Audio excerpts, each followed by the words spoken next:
प्यारे बच्चों नमस्कार, स्वागत, आभार, अभिनंदन आपका हमारे इस प्यारे से online YouTube channel Bihar board science Vidyakul में। साथियों, प्यारे बच्चों, आप अभी लगातार हमारे इस प्यारे से चैनल पे बहुत सारा टॉपर्स का इंटरव्यूज देख रहे होंगे।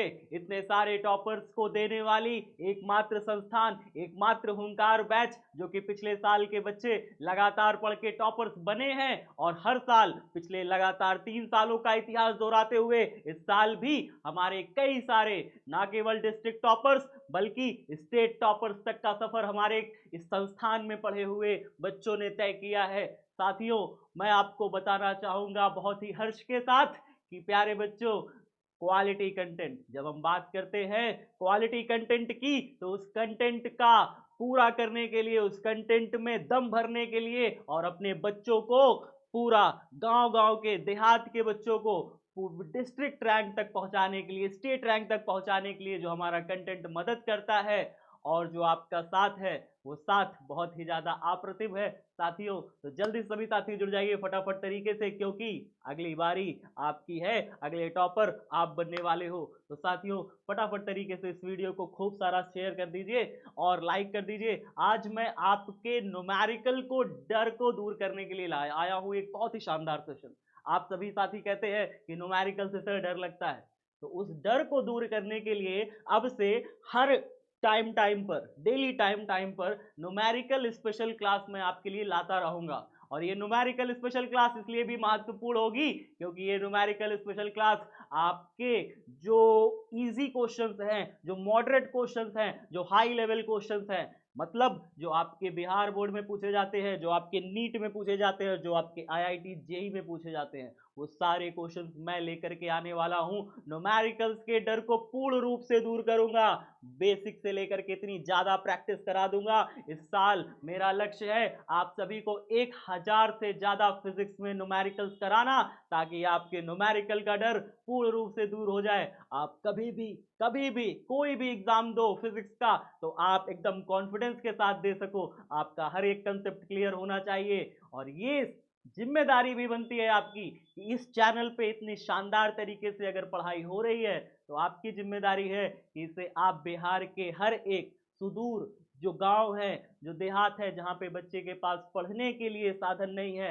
उन सभी साथियों मित्रों को शेयर करिए इस वीडियो को, ताकि उन सभी बच्चों को लाभ हो सके। चलिए स्टार्ट करते हैं साथियों, बिना किसी देरी के। आज हम लोग न्यूमेरिकल्स करने वाले हैं। इसमें 2 लेवल का न्यूमेरिकल करेंगे, एक होगा इजी लेवल और दूसरा होगा मॉडरेट लेवल। इजी लेवल यानी कि आपको ऐसा न्यूमेरिकल्स कराऊंगा जिसमें आप एकदम कॉन्फिडेंस हो सको, आपकी प्रैक्टिस मजबूत हो सके और आपको लगने लगे कि भैया अब तो कर लेंगे। तो आपको मैं शिफ्ट करूंगा मॉडरेट लेवल में। मॉडरेट लेवल एक ऐसा लेवल है न्यूमेरिकल का जिसमें आपको सारे के सारे नीट के क्वेश्चन और बोर्ड के क्वेश्चन मैं कराने वाला हूं। साथ ही साथ अब जो अगली वीडियो आएगी न्यूमेरिकल्स की, अब ये पूरी श्रृंखला मैं चलाऊंगा न्यूमेरिकल की पूरी। तो इस न्यूमेरिकल श्रृंखला में आज आप मॉडरेट लेवल करोगे, आगे की श्रृंखला में मैं आपको हाई लेवल न्यूमेरिकल्स भी लाऊंगा, जो कि जेई मेंस और जेई एडवांस तक के न्यूमेरिकल्स होंगे। तो साथियों, आज तो इजी लेवल और मॉडरेट लेवल पे प्रैक्टिस करते हैं, यानी कि बोर्ड लेवल के न्यूमेरिकल्स और नीट लेवल के न्यूमेरिकल्स पे आज प्रैक्टिस करते हैं। तो चलिए स्टार्ट करते हैं इजी लेवल और मॉडरेट लेवल के कुछ शानदार न्यूमेरिकल्स। पहला लेवल, इजी लेवल का न्यूमेरिकल से स्टार्टिंग करते हैं। हर काम थोड़ा सा स्टेप बाय स्टेप चलते हैं। तो पहला स्टेप है कि भाई साहब, यदि 5-5 माइक्रो कूलम के दो आवेश 25 सेंटीमीटर की दूरी पर रखे हो तो उनके बीच लगने वाला वैद्युत बल क्या होगा। आपको पता है ना, एक आवेश अगर यहाँ पर स्थित हो, दूसरा आवेश यहाँ पर स्थित हो, उनके बीच कितनी दूरी है, 25 सेंटीमीटर दूरी है। यानी इनके बीच की दूरी देखिए कितनी है, 25 सेंटीमीटर की दूरी है। आवेश कितना है, 5-5 माइक्रो कूलम का, यानी ये भी हमारा 5 माइक्रो कूलम है और ये भी 5 माइक्रो कूलम है। क्या आप सभी जानते हैं ये आवेश को किससे प्रदर्शित करते हैं, Q1 से प्रदर्शित करते हैं। पहला आवेश को किससे प्रदर्शित करेंगे, Q1 से प्रदर्शित करेंगे। Q1 बराबर हमें कितना दिया है, 5, और माइक्रो कूलम है तो हम ऐसे लिखेंगे माइक्रो कूलम ऐसे करके, और माइक्रो कूलम को हम कूलम में चेंज करेंगे, कितना हो जाएगा, 5 × 10⁻⁻6 कूलम, ऐसे लिख सकते हैं। Q2 बराबर बताइए, दूसरा आवेश हमें कितना दिया है, ये भी हमें 5 माइक्रो कूलम ही दिया है प्रश्न में, तो हम इसे भी लिखेंगे 5 माइक्रो कूलम। और इसको भी हम कैसे लिखेंगे, देखिए 5 × 10⁻⁻6 ही लिखेंगे। अब इनके बीच की जो दूरी है दूरी को हम क्रमशः r से दिखाते हैं। जब r से दिखाएंगे तो दूरी r बराबर हमें कितनी दी है दोनों आवेशों के बीच में, 25 सेंटीमीटर की दी है, और 25 सेंटीमीटर की दूरी है तो 25 लिख लेंगे सेंटीमीटर में। आपको पता है सेंटीमीटर को मीटर में कन्वर्ट करना होता है, तभी हम सवाल को हल कर पाते हैं, नहीं तो नहीं कर सकते। तो हमें सेंटीमीटर को किस में कन्वर्ट करना होगा, मीटर में। तो सेंटीमीटर को मीटर में कन्वर्ट करने के लिए हम क्या करेंगे, 25 गुणे 10 की घाते -2 मीटर ऐसे करके लिख लेंगे। ठीक है, सेंटीमीटर को हमने किस में कन्वर्ट कर लिया, मीटर में। कि कभी भी आपको सेंटीमीटर को मीटर में कन्वर्ट करना हो, क्या करोगे आप, सेंटीमीटर को मीटर में बदलना हो, क्या करोगे आप, बस देखिए 25 के साथ हमने क्या किया, 25 के साथ 10 की घाते -2 गुणा कर दिया, बस सेंटीमीटर किस में कन्वर्ट हो गया, मीटर में कन्वर्ट हो गया। तो वेरी इजी मेथड है, सेंटीमीटर को मीटर में कन्वर्ट करना, 10 की घाते -2 से गुणा कर दीजिए। ठीक है, तो हमारे पास इतनी सारी चीजें हैं, हमें क्या निकालना है, विद्युत बल। फॉर्मूला क्या होता है बताइए जल्दी से। तो विद्युत बल बराबर कितना हो जाएगा, विद्युत बल हम यहाँ से निकालिएगा तो विद्युत बल यहाँ से आ जाएगा F is equal to 1/4 pi epsilon nought Q1 Q2 upon में R स्क्वायर। क्या यही फॉर्मूला है, सभी बच्चे कमेंट बॉक्स में बताइए। दो आवेशों के बीच लगने वाले वैद्युत बल या फिर कूलम बल का सूत्र यही होता है ना। तो 1/4 पाई एप्सिलॉन नॉट की वैल्यू आप सभी जानते हैं, अच्छे से परिचित हैं। 1/4 पाई एप्सिलॉन नॉट की वैल्यू होती है 9 × 10⁹ इंटू में Q1 Q2 की वैल्यू कितनी है, दिया हुआ है हमें Q1 की वैल्यू कितनी, 5 × 10 की घाते -6 रख दीजिए, 5 × 10 की घाते -6 इंटू में Q2 की वैल्यू कितनी, 5 × 10 की घाते -6, Q2 की जगह रख दीजिए 5 × 10 की घाते -6 अपॉन में R स्क्वायर। R क्या है, दूरी है, दूरी का यहाँ पे क्या करना है, स्क्वायर करना है। तो R अगर दूरी हमें इतनी दी है 25 × 10 की घाते -2, तो इसी दूरी का हम क्या कर देंगे, वर्ग कर देंगे। यानी हम यहाँ पे क्या करने वाले हैं, 25 × 10 की घाते -2 का क्या करेंगे, स्क्वायर कर देंगे साथियों। कुछ इस प्रकार से हम करने वाले हैं, ध्यान से देखिएगा सभी साथी। अब देखिए हम लोग इसे कैसे करेंगे, F इज इक्वल टू हम यहाँ पे वैल्यू रखने जा रहे हैं 9 × 10 की घाते 9 इंटू में, अब देखिए वैल्यूज क्या क्या है, नंबर देखिए 5 और 5 ऊपर ऊपर गुणा होके क्या बना लेंगे, 5 और 5 गुणा करके 25 बना लेंगे। तो हम ऊपर क्या लिखने वाले हैं, देखिए 9 × 10 की घाते 9 तो है ही है, 5 और 5 गुणा करके 25 बना लिया। गुणे में आगे देखिए 10 की घाते -6, 10 की घाते -6, 10 की घाते -6 और 10 की घाते -6 क्या बनता है आपको पता है, 10 की घाते -6 गुणा में 10 की घाते -6 होता है ना, तो ये बनता है पावर जो है -6 जुड़ के बन जाएगा आपका -12। कितना हो जाएगा, -12 हो जाता है। आपको ये बात याद होनी चाहिए, ये बात पता होनी चाहिए कि -6 जब भी पावर गुणा होगा -12 बन जाएगा। ठीक है, तो पावर क्या होती है, जुड़ जाती है, पावर क्या होती है, ऐड हो जाती है। तो -6 गुणा होकर के क्या बना लेगा ऊपर, देखिए क्या बना लेगा, 5 5 तो 25 बना लिया, -6 -12 बना लिया। नीचे देखिए क्या बचा हमारे पास, नीचे बचा 25 गुणे 10 की घाते, यहाँ पे देखिए 25 का यहाँ पे क्या कर रहे हो आप, 25 का आप स्क्वायर कर रहे हो, 25 का क्या कर रहे हो, स्क्वायर कर रहे हो। जब 25 का आप स्क्वायर करोगे तो आप क्या ऐसे लिख सकते हो, ऐसे लिख सकते हो 25 गुणे 25, स्क्वायर मतलब यही तो होता है, 2 बार लिख देना ही तो स्क्वायर है, यही तो है ना स्क्वायर जी। अच्छा आगे बताइए, आगे बताइए, देखिए क्या है आगे, ये कहता है कि 10 की घाते -2 का भी स्क्वायर करना है।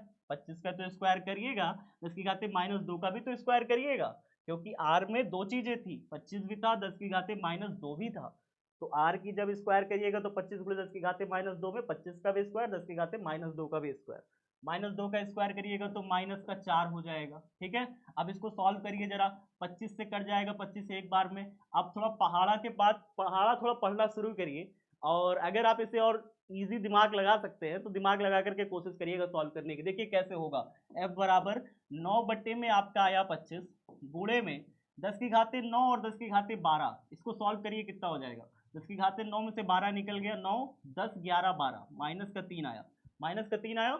आगे देखिए -4 ऊपर चला गया, क्या बन गया, +4 बन गया, -4 ऊपर बन गया +4। -4 कहाँ से आया बताओ, -2 का जब स्क्वायर किए थे, -2 का स्क्वायर किए थे तो -4 बन गया था। ठीक है, -2 का स्क्वायर यानी -2 इंटू -2 विच बिकम्स -4। ठीक है, आगे बताइए क्या हो जाएगा, 4 में से 3 निकल गया, ये कितना आएगा हमारे पास, 4 में से 3 निकल गया, आप कहोगे सर तो 10 हो जाएगा। ठीक है, अब यहाँ पे बताइए 9/25 गुणे में ये हो गया 10, क्योंकि 4 में से 3 निकल गया भाई, पावर बची 1, 1 10 की घाते 1 मतलब होता है 10। अब इंटू में अगर मैं यहाँ पे कर दूं, 4 से मैं ऊपर गुणा कर दूं और 4 से मैं भाग कर दूं, देखिए मैंने क्या किया, मैंने 4 से गुणा किया, 4 से भाग किया। आप कहोगे सर ऐसा क्यों किया, बेटा मैंने ऐसा एक जानबूझ के किया था, इसलिए जानबूझ के क्यों किया था, देखिए 9 4 जा कितना हो जाएगा, 9 4 जा 9 दूनी 18, 9 19 9 36, 9 चौक कितना होता है 36 होता है, ठीक है, 9 4 जा 36, 36 हो गया, बटे में नीचे क्या आ गया 25 चौके 100, 100 हो गया, इनटू में इधर क्या हुआ 10 हुआ, 10 से 10 कट गया, कितना आया 3.6 न्यूटन, कितना आ गया बेटा 3.6 न्यूटन। एक बार फिर से देख लीजिए फटाफट तरीके से, F बराबर 1/4πε0, 1/4πε0 की जगह रखा 9 × 10⁹ आप सभी जानते हैं। Q1 की जगह रखा भाई 5 माइक्रो कूलम, तो 5 × 10⁻⁻6, Q2 की जगह 5 × 10⁻⁻6। आर जो है दूरी है, तो दूरी की जगह क्या रखा 25 सेंटीमीटर, सेंटीमीटर को पहले मीटर में कन्वर्ट किया, 25 सेंटीमीटर दूरी पर रखे ना, मीटर में कन्वर्ट किया, मीटर में कन्वर्ट करने के लिए क्या किया 10⁻2 से गुणा कर दिया, फिर मैंने दूरी को नीचे रखा और उसका स्क्वायर कर दिया, दूरी का स्क्वायर कर दिया, तो 25 का स्क्वायर करिएगा तो कितना हो जाएगा बताइए 5 × 5 = 25 -6 माइनस का 12, तो ये हो गया 25 × 10⁻12 और नीचे भी यही बन गया 25 का स्क्वायर करिएगा तो 25 × 25 हो गया और -2 का स्क्वायर -4 हो गया, ठीक है। अब देखिए 25 से एक 25 तो कट गया, लेकिन अभी भी एक 25 बचा है, तो 9/25 बच गया, 9 में से 12 निकल गया, 9 10 11 12 माइनस का 3 बचा, माइनस का 4 ऊपर गया, प्लस का 4 हो गया, 4 में से 3 निकल गया, 10⁻1 बचा। अब 10⁻1 बचा था तो मैंने कहा आप एक काम कर लीजिए, 4 से ऊपर गुणा 4 से नीचे भाग, गुणा भाग कर लीजिए, ऐसा इसलिए कर लीजिए ताकि आप आराम से इसको सॉल्व कर सके भाई। नहीं तो आप सॉल्व कैसे करते, 25 चौके कितना हो जाता, नीचे 100 हो जाता और ऊपर बचता 10, 0 से कट जाता, 36/10 बचता, पॉइंट इधर आप शिफ्ट करके 3.6 न्यूटन कर देते। आपको ये बात पता है ना कि अगर आपको पास 36 हो नीचे 10 हो तो इसका मतलब होता है 3.6 दशमलव एक डिजिट आगे शिफ्ट हो जाता है। हाँ, आप कमेंट बॉक्स में आप ये बताओ कि 36 बटे अगर 100 होता तो क्या होता, आप कमेंट बॉक्स में मुझे बताओ, ठीक है, कमेंट बॉक्स में ये बताना है आपको। चलिए नेक्स्ट क्वेश्चन पे आपके पास आ रहा हूँ। 8 माइक्रोकूलम आवेश से 2 सेंटीमीटर दूरी पर वैद्युत क्षेत्र की तीव्रता की गणना करिए। 8 माइक्रोकूलम आवेश दिया हुआ है, मुझे क्यू की वैल्यू दी हुई है 8 माइक्रोकूलम, मतलब होता है 10⁻⁻6 कूलम। अब कह रहा है 2 सेंटीमीटर दूरी पर, आर का वैल्यू कितना दिया है 2 सेंटीमीटर, सेंटीमीटर को हम मीटर में कन्वर्ट कैसे करेंगे 10⁻⁻2 से गुणा करके मीटर में कन्वर्ट कर देंगे। कह रहा है तीव्रता की गणना करिए, यानी ई की वैल्यू निकालिए। ई का फॉर्मूला पता है, आपसे मैं कहूं प्लस क्यू आवेश है, इससे आर दूरी पर वैद्युत क्षेत्र की तीव्रता किसी बिंदु पर निकाल के बताइए। क्यू आवेश से आर दूरी पर बिंदु पी पर तीव्रता का फॉर्मूला बताइए कितना होगा। आप सभी निकाल लोगे 1/4πε0, और क्या होता है क्यू अपॉन में आर स्क्वायर होता है कि नहीं। 1/4πε0 का वैल्यू पता है कितना है 9 × 10⁻9 होता है, इंटू में क्यू का वैल्यू कितना है 8 × 10⁻6 है, और आर स्क्वायर यानी जो भी वैल्यू है उसका क्या करना है स्क्वायर करना है, जो भी वैल्यू है आर उसका स्क्वायर करना है, यानी 2 का स्क्वायर करिएगा कितना हो जाएगा 4। जैसे यहाँ पे देखिए 2 × 10⁻2, इसका क्या करेंगे हम स्क्वायर कर देंगे, क्योंकि आर का क्या है स्क्वायर है। ठीक है, आगे सॉल्व करके देखिए 9 × 10⁻9 हो गया, 8 × 10⁻6 हो गया, नीचे देखिए 2 दूनी 4, इंटू में 10⁻4, -2 का स्क्वायर करेंगे -4 हो जाएगा। अब काटने की कोशिश करिए, 4 से 8 कटा 2 बार में, 9 दूनी कितना हो गया 18 हो गया, 18 इंटू में देखिए 10⁻9 है, 10⁻9 है यहाँ पे, और 10⁻6 है, 10⁻9 में से 10⁻6 घट गया, कितना बता 9 में से 6 निकल गया, तो आप कहोगे सर 10⁻3 बचा अभी भी, -4 ऊपरवा गया, -4 जो है ऊपर भाग के चला गया तो प्लस का 4 हो गया, कितना हो गया 4 3 7, तो कितना हो गया 18 × 10⁻7, इतना हो गया। आप इसमें एक पॉइंट और शिफ्ट कर सकते हैं, एक पॉइंट और इधर तरफ समेट सकते हैं, तो कितना हो जाएगा ये हो जाएगा 1.8 × 10⁸, ठीक है। और यहाँ पे चूंकि आपने विद्युत क्षेत्र की तीव्रता निकाली है तो न्यूटन प्रति कूलम इसका मात्रक लगा सकते हैं, तो ये हो जाएगा आपका। तो प्यारे बच्चों इस तरीके से बहुत इजी था, देखिए क्या किया हमने फॉर्मूला लगाया किसी भी आवेश से आर दूरी पर तीव्रता का, आवेश हमने रखा 1/4πε0 की वैल्यू रखा, क्यू का मान रखा और दूरी रखी, दूरी का स्क्वायर कर दिया, दूरी का स्क्वायर करोगे तो 2 × 10⁻2 सेंटीमीटर में था, तो मैंने इसमें क्या किया मीटर में कन्वर्ट किया और इसका क्या किया स्क्वायर किया, 2 × 10⁻2 का स्क्वायर किया तो 4 × 10⁻4 बन गया। अब 4 से 8 कट गया, 2 बार में 9 दूनी 18 हो गया, 9 से 6 निकल गया, कितना बचा 3 बचा प्लस का, और -4 ऊपर गया +4, 4 और 3 जुड़ के 7 हो गया, पॉइंट एक डिजिट इधर शिफ्ट किए तो 1.8 × 10⁻। देखिए यहाँ पे देखिए ध्यान से होता क्या है कि अगर पॉइंट एक डिजिट इधर शिफ्ट करेंगे ना तो साथ में एक पावर जुड़ जाएगा, एक डिजिट पॉइंट शिफ्ट करिएगा तो 1.8 बन जाएगा, लेकिन फिर ये 7 बन के 8 हो जाएगा, तो ये याद रखिएगा, ठीक है। चलिए नेक्स्ट क्वेश्चन मैं आपको बताने खाने वाला हूँ। 4 ± 4 माइक्रोकूलम के आवेशों के बीच की दूरी 10 सेंटीमीटर है। वैद्युत द्विध्रुव आघूर्ण तथा दिशा ज्ञात करें। वैद्युत द्विध्रुव आघूर्ण ज्ञात करें और उसकी दिशा भी ज्ञात करें, ऐसा कह रहा है। तो यहाँ पे देखिए क्या गया है, एक आवेश है, एक आवेश है, दो आवेश है, एक है ±4 माइक्रोकूलम का मतलब, इसका मतलब है कि एक +4 माइक्रोकूलम है और दूसरा -4 माइक्रोकूलम है। इनके बीच की दूरी कितनी दे रहा है, 10 सेंटीमीटर। मतलब जो दूरी इनके बीच की 2L होती है ना, वही 10 सेंटीमीटर दे रखा है। आगे देखिए क्या कह रहा है, आघूर्ण निकालिए, वैद्युत द्विध्रुव आघूर्ण निकालिए, यानी P पूछ रहा है। P बराबर क्या होता है फॉर्मूला बताइए, वैद्युत द्विध्रुव आघूर्ण को किससे प्रदर्शित करते हैं, P से प्रदर्शित करते हैं। फॉर्मूला क्या होता है, P बराबर Q इंटू 2L। Q का वैल्यू कितना दिया हुआ है, 4। क्या दिया है, 4। माइक्रोकूलम है ना, तो माइक्रोकूलम को Q की जगह रखोगे तो कूलम में चेंज करके रखोगे, 10 की घाते -6। क्यों की जगह पे माइक्रोकूलम को कूलम में चेंज करके रखोगे, और माइक्रोकूलम को कूलम में कैसे चेंज करते हैं, 10 की घाते -6 लगा देते हैं। तो यहाँ पे 4 माइक्रोकूलम है, तो क्यू की जगह रखोगे 4 को 10 की घाते -6 कूलम में चेंज हो गया, ठीक है।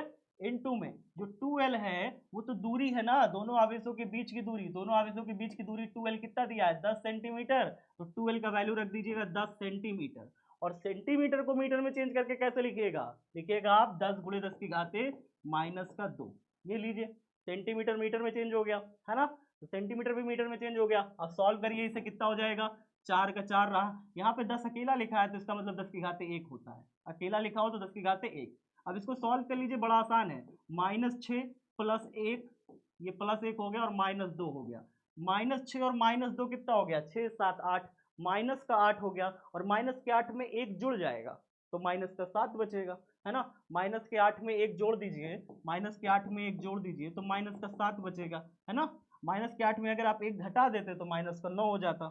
चलिए अब यहाँ पे क्या हो रहा है, हमारे पास आंसर मिल रहा है 4 गुणे 10 की घाते -7।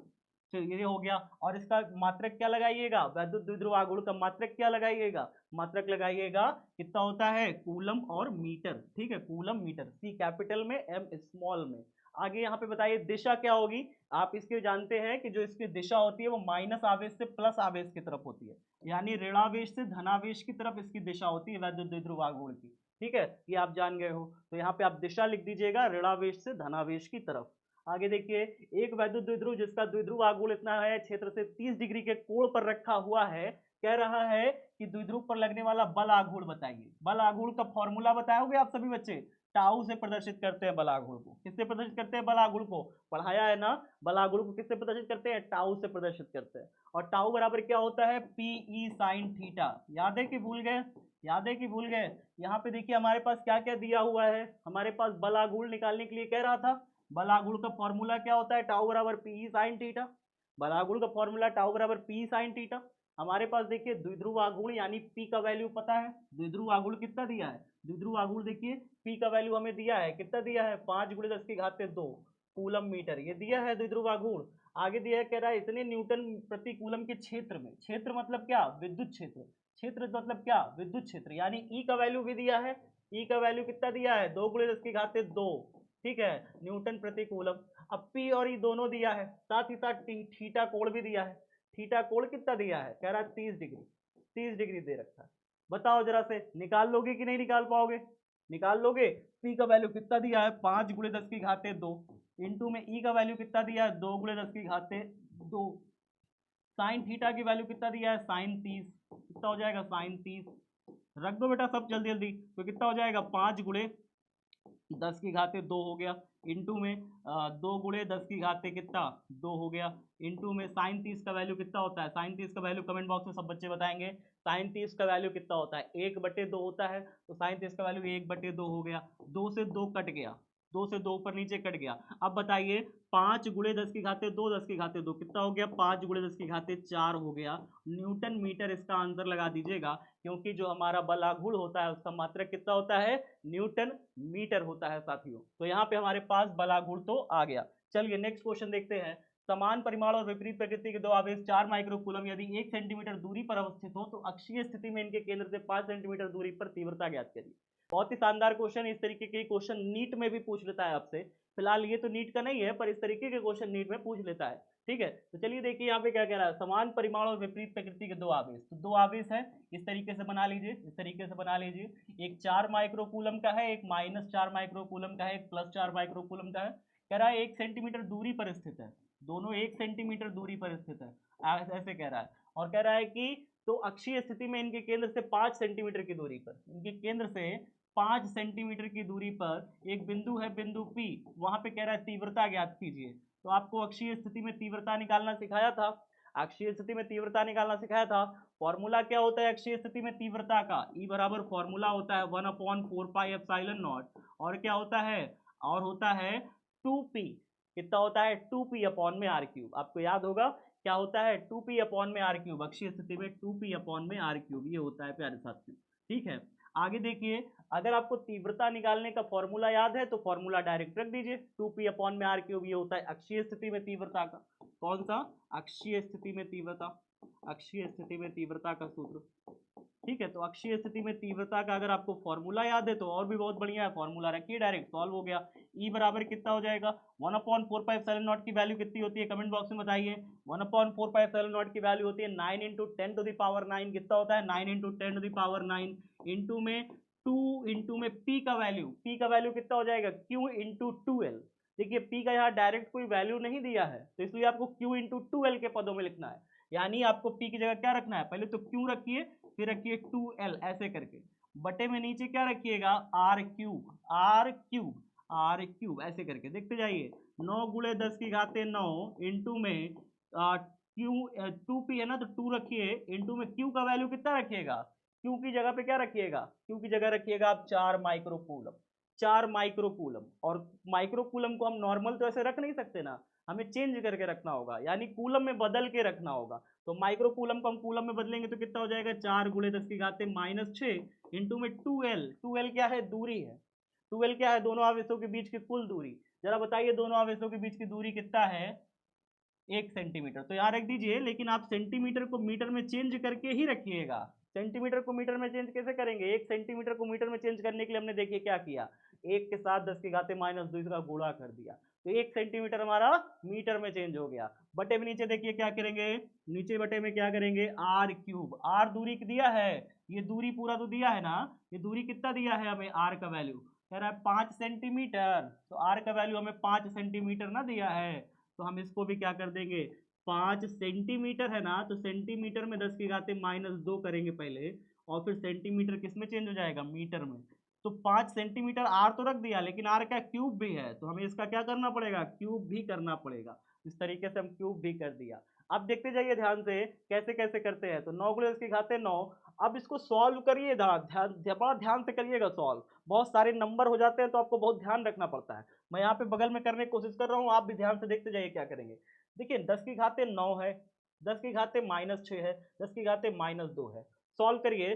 9 में से 6 निकल गया, 9 में से 6 निकल गया, बचा 3, ठीक है, बचा 3, 3 में 2 भी निकल गया, 3 में 2 भी निकल गया, बचा कितना, सिर्फ 1, मतलब 10⁻1 बचा, 10⁻1। तो यहाँ पे हम क्या लिख दें, 10⁻1 लिख दें, ऐसे करके चलो ठीक है लिख दिया। मेरे पास क्या क्या चीजें सॉल्व हो गई, अब बताओ क्या क्या चीजें सॉल्व हो गई, ये सॉल्व हो गया, ये सॉल्व हो गया, ये सॉल्व, पावर वाले सब सॉल्व हो गए। नंबर वाले जरा आप आ जाओ, नंबर वाले जरा आओ। 4 दूनी 8, 8 एकम 8, 4 दूनी 8, 8 एकम 8, और 9 इधर रखा हुआ है, तो 9 × 8 × में 10, यही बचेगा, बताइए जल्दी से। अब नीचे देखिए, 5 × 5 = 25, 25 × 125, हाँ 5 का क्यूब करिएगा तो क्या बनेगा, 5 का क्यूब बनेगा 5 × 5 = 25, 25 × 125, गुणे में कितना हो जाएगा, 10⁻2 का क्या करिए, क्यूब करिए, -2, 2 × 4, 4 × 8, माइनस का 8 हो जाएगा भाई, ये 2 × 4, 4 × 8, माइनस का 8 हो जाएगा। अच्छा अब देखिए सॉल्व करिए, अब देखिए क्या करेंगे सॉल्व। 9 8 जा 72 कर सकते हैं आप, 9 8 जा क्या कर सकते हैं, 72 अपॉन में 125। हाँ इसको और सॉल्व करिए, कितना आ जाएगा, ई बराबर आपका आ जाएगा 72 अपॉन में 125 इंटू में 10 की पावर कितना, 10 की पावर कितना, -8 ऊपर चला जाएगा, +8 बन जाएगा, -8 ऊपर चला गया, 1 तो पहले ही था, +8 और आ गया, ठीक है। तो कितना हो गया 8 1 9 मिलकर के 72 अपॉन में 125 गुणे 10 की घाते 9 इतना हो गया न्यूटन प्रति कूलम। मात्रक लगा दीजिए, ई का वैल्यू, बस खत्म। आप चाहे तो इसको और सॉल्व कर सकते हैं, लेकिन भाग देने की कोई आवश्यकता नहीं है, इतने में आपका आंसर आ जाएगा। ठीक है, चलिए नेक्स्ट क्वेश्चन देखते हैं। आप सभी बच्चे ध्यान से देखिए, 4 माइक्रो कूलम आवेश को अनंत से लाकर वैद्युत क्षेत्र में स्थित किसी बिंदु पर रखने में, क्वेश्चन सभी बच्चे ध्यान से पढ़ेंगे, पहले तो पढ़िए ध्यान से। आप जितना ध्यान से पढ़ोगे उतना ही चीजों को समझोगे। आप एक बार में नहीं समझ में आ रहा, बार बार पढ़ो, रिपीटेडली पढ़ो उस चीज को। जितना ज्यादा पढ़ोगे उतना ज्यादा ही ध्यान में आएगा वो। ठीक है, क्या कह रहा है, 4 माइक्रो कूलम आवेश को अनंत से लाकर वैद्युत क्षेत्र में स्थित किसी बिंदु पर रखने में यदि 20 जूल का कार्य करना पड़ता है तो उस बिंदु पर वैद्युत विभव ज्ञात कीजिए। वैद्युत विभव V बराबर क्या होता है, V बराबर होता है W अपॉन में Q। W कार्य कितना करना पड़ रहा है, 20 जूल का कार्य करना पड़ रहा है, तो कार्य की जगह पे आप रखोगे 20 जूल। और Q आवेश कितना है, 4 माइक्रो कूलम, तो यहाँ पे रख दीजिएगा 4 माइक्रो कूलम की जगह रखिएगा 10 की घाते -6। 4 माइक्रो कूलम है ना, तो माइक्रो कूलम को हम चेंज कर देंगे, 10 की घाते -6 कूलम बना देंगे, है ना। तो 4 गुणे 10 की घाते -6 कूलम बन गया माइक्रो कूलम। ठीक है, आगे सॉल्व करिए, 4 से कट गया 20 5 बार में, -6 ऊपर हुआ गया तो +6 बन गया, तो 5 गुणे 10 की घाते +6 वोल्ट आ गया। ठीक है, इतना वोल्ट आ गया आंसर हमारा। ठीक है, तो विभव निकल आया। आगे देखिए, किसी समविभव पृष्ठ के दो बिंदुओं के मध्य 800 माइक्रो कूलम आवेश को गति करने में कितना कार्य होगा। एक समविभव पृष्ठ है, आप सभी जानते हैं, समविभव पृष्ठ के किन्हीं दो बिंदुओं के बीच, समविभव पृष्ठ के किन्हीं दो बिंदुओं के बीच किसी भी आवेश को ले जाने में कोई भी कार्य नहीं करना पड़ता। क्या आपको ये बात पता है, समविभव पृष्ठ एक ऐसा पृष्ठ होता है जिस पर अगर आप लंब खींचेंगे, देखिए क्वालिटीज देखिए समविभव पृष्ठ की, समविभव पृष्ठ के गुण, समविभव पृष्ठ के गुण क्या क्या होते हैं, पृष्ठ के गुण क्या होते हैं। पहला इसका गुण ये होता है कि भाई साहब समविभव पृष्ठ के किसी एक बिंदु से दूसरे बिंदु तक कोई भी आवेश को ले जाने में कोई भी कार्य नहीं करना पड़ता। समविभव पृष्ठ के किन्हीं एक बिंदु से दूसरे बिंदु तक किसी आवेश को ले जाने में कोई भी कार्य नहीं करना पड़ता, यानी कार्य शून्य है, पहली क्वालिटी। दूसरी क्वालिटी क्या होती है, समविभव पृष्ठ का जो विभवांतर होता है, यानी दो बिंदुओं के बीच के विभवों का अंतर, वो होता है 0, यानी विभवांतर इसका शून्य होता है। ठीक है, दो बिंदुओं के बीच का। आगे देखिए, इसमें और क्या खासियत होती है, ये कभी काटते नहीं है, समविभव पृष्ठ कभी एक दूसरे को क्या नहीं करते, काटते नहीं है, नहीं काटते। ठीक है, और चौथा इसका गुण क्या है, चौथा गुण ये है कि समविभव पृष्ठ में, अगर आप समविभव पृष्ठ में क्या करते हैं, यहाँ पे कहीं पर भी लंब खींच लेते हैं, किसी भी बिंदु पर, किसी भी बिंदु पर अगर आप समविभव पृष्ठ पर एक लंब खींचते हैं, तो जो लंब की दिशा होगी वो उस बिंदु पर विद्युत क्षेत्र की तीव्रता की दिशा प्रदर्शित करेगी। तो समविभव पृष्ठ पर जो खींचा गया लंब है, खींचा गया लंब, खींचा गया लंब, खींचा गया लंब उस बिंदु पर क्या प्रदर्शित करता है, उस बिंदु पर, उस बिंदु की, उस बिंदु पर, उस बिंदु पर, उस बिंदु पर क्षेत्र की दिशा को प्रदर्शित करता है। क्या प्रदर्शित करता है, क्षेत्र की दिशा को प्रदर्शित करता है, दिशा को प्रदर्शित करता है। तो ये होता है साथियों समविभव पृष्ठ प्रदर्शित करता है। ये विभिन्न प्रकार का हो सकता है, ठीक है, विभिन्न प्रकार का हो सकता है। जैसे अगर कोई गोलीय चालक है, देखिए एग्जाम में नीट में क्वेश्चन आपसे पूछा था कि अगर कोई एक चालक है, क्यों आवेश है, तो इसके चारों तरफ एक समविभव पृष्ठ कैसा होगा, तो आप कहोगे कि भाई क्यों आवेश के चारों तरफ समविभव पृष्ठ गोलीय होगा, कैसा होगा, गोलीय समविभव पृष्ठ होगा। तभी तो इसके देखिए यहाँ से r दूरी पर एक बिंदु होगा जो जिस पर समान विभव होगा, मतलब जिस पर विभव होगा, उतना ही r दूरी पर एक बिंदु यहाँ होगा जिस पर विभव बराबर होगा, वही विभव होगा। जितना यहाँ से आवेश से r दूरी पर यहाँ विभव होगा, उतना ही इस आवेश से r दूरी पर विभव यहाँ पे भी होगा, उतना ही r दूरी पर आवेश से विभव यहाँ पे भी होगा, उतना ही r दूरी पर आवेश से विभव यहाँ पे भी होगा। अगर ये दूरियां समान समान आ रही हैं तो इसलिए एक गोलीय पृष्ठ की रचना होगी। वो गोलीय पृष्ठ जो है समविभव पृष्ठ कहलाता है किसी भी आवेश के चारों ओर। ठीक है, यहाँ पे आवेश में क्या, प्रश्न में क्या कह रहा है, प्रश्न में कह रहा है किसी समविभव पृष्ठ के दो बिंदुओं के मध्य 800 माइक्रो कूलम आवेश को गति कराने में कितना कार्य करना होगा। बताइए जरा से, यहाँ पे क्या वजह बताया, समविभव पृष्ठ के किन्हीं भी एक बिंदु से दूसरे बिंदु तक आवेश को ले जाने में कोई कार्य नहीं करना पड़ता, यानी जो कार्य करना होगा वो क्या होगा, शून्य होगा, यानी कोई भी कार्य नहीं करना होगा, शून्य कार्य करना पड़ेगा। ये आपका आंसर है। ठीक है, ये आपको याद रखना चाहिए। अगला क्वेश्चन देखते हैं, किसी समांतर प्लेट संधारित्र के प्लेटों का क्षेत्रफल यदि इतना दिया हुआ है और प्लेटों के बीच की दूरी 4 सेंटीमीटर है तो समांतर प्लेट संधारित्र की धारिता ज्ञात कीजिए। तो तो भाई साहब हमें क्या क्या दिया हुआ है, पहले तो क्षेत्रफल दिया हुआ है ए, क्षेत्रफल को एरिया ए से प्रदर्शित करते हैं, कितना दिया है 2 × 10⁻⁴ सेंटीमीटर स्क्वायर दिया है। प्लेटों के बीच की दूरी यानी डी का वैल्यू दिया हुआ है, डी का वैल्यू दिया हुआ है 4 सेंटीमीटर, सेंटीमीटर को मीटर में कन्वर्ट करेंगे। देखिए सेंटीमीटर को मीटर में कन्वर्ट करने के लिए क्या करते हैं, 10⁻⁻² से गुणा कर देते हैं, यही करते हैं। तो सेंटीमीटर को मीटर में कन्वर्ट करने के लिए 10⁻⁻² से हमने गुणा किया, और यहाँ पे सेंटीमीटर का स्क्वायर हो रखा है, सेंटीमीटर का वर्ग हो रखा है, यानी 2-2 सेंटीमीटर मल्टीप्लाई हो रखे हैं।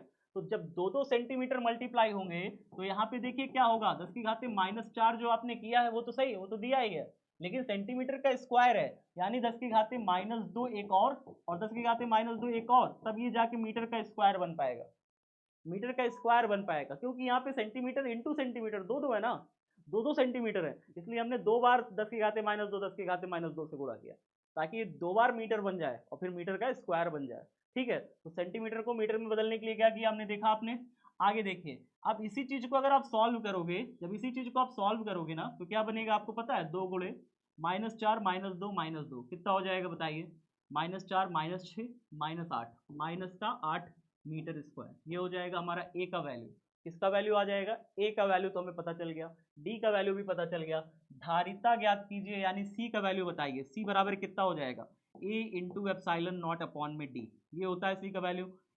ए कितना दिया है, ए हमें दिया हुआ है 2 × 10⁻⁻2 8 सॉरी, ए हमने रख दिया, एप्सिलॉन नॉट का वैल्यू पता है ना सभी बच्चों को, सभी बच्चे कमेंट बॉक्स में एप्सिलॉन नॉट का वैल्यू बताइए। निर्वात की विद्युतशीलता, ठीक है, तो क्या होता है निर्वात की विद्युतशीलता या परावैद्युता, क्या होता है मतलब मात्रक इसका, तो इसका मात्रक होता है हमारे पास 8.85 × 10⁻⁻12 हमने रख दिया, और इसका मात्रक कमेंट बॉक्स में बताइएगा, बहुत ही शानदार मात्रक जो आपसे एग्जाम में पूछा था, कमेंट बॉक्स में बताइएगा, फैराड प्रति मीटर, ठीक है, आपसे एग्जाम में भी पूछा था। डी की वैल्यू जो नीचे दी हुई है उसे हम रखेंगे, डी की वैल्यू हमें कितनी दी है 4 सेंटीमीटर, यानी डी का वैल्यू हमें दिया है 4 × 10⁻⁻2, तो डी की वैल्यू कितनी दिया है 4 × 10⁻�2 दिया हुआ है, रख दिया हमने। अब इसको सॉल्व करिए, सॉल्व करिए जरा, सॉल्व कैसे होगा, सॉल्व भी ऐसे होगा भाई, 2 से 4 कटा 2 बार में, 2 से 8.85 काटोगे तो कितनी बार कटेगा भाई, काटो के देखो, 2 4 जा 8, 2 4 जा 8 और 2 2 जा 4 कटा, अगर मैं इसके पीछे 5 रखूं तो चलो 3 डिजिट तक काफी है, तो 4.42 हो गया, 4.42 इंटू में -2 जब ऊपर जाएगा तो +2 बन जाएगा, ये -2 अगर ऊपर चला गया ना तो +2 बन जाएगा, और -12 में से अगर +2 हो गया तो माइनस का 10 ही बचेगा, माइनस का 10 और माइनस का 8 मिल करके माइनस का 18 बना लेंगे, -10 यहाँ पे बचा, -8 इधर है, तो -10 और -8 मिलके माइनस का 18 बना लेंगे, ये हो जाएगा हमारा सी का वैल्यू यानी धारिता। अब धारिता का मात्रक क्या होता है, फैरेड होता है, तो हम यहाँ पे फैरेड लगा देंगे, तो बस हो गया डन, इतना आसान सा है। आप इसको कमेंट कॉपी में अपने से करने का प्रयास करो ना यार, नहीं कर रहे हो तो गलत कर रहे हो, फिर नहीं होएगा, फिर तो अगर कॉपी अपने से करने की कोशिश कर रहे हो तो सारा से सारे आ जाएंगे। ठीक है, तो इजी इजी है, ये सारे इजी लेवल के क्वेश्चन है, फटाफट करने की कोशिश करिए। आगे देखिए, किसी असीमित लंबाई के चालक तार जिसका रेखीय आवेश घनत्व इतना दिया है से 4 सेंटीमीटर दूरी पर विद्युत क्षेत्र की तीव्रता ज्ञात की। अगर यहाँ पे एक रेखीय आवेश है, मतलब एक तार है जिस पर बराबर से आवेश फैला हुआ है, उसका रेखीय आवेश घनत्व, यानी कि रेखीय आवेश घनत्व को किससे प्रदर्शित करते हैं, कमेंट बॉक्स में बताओ।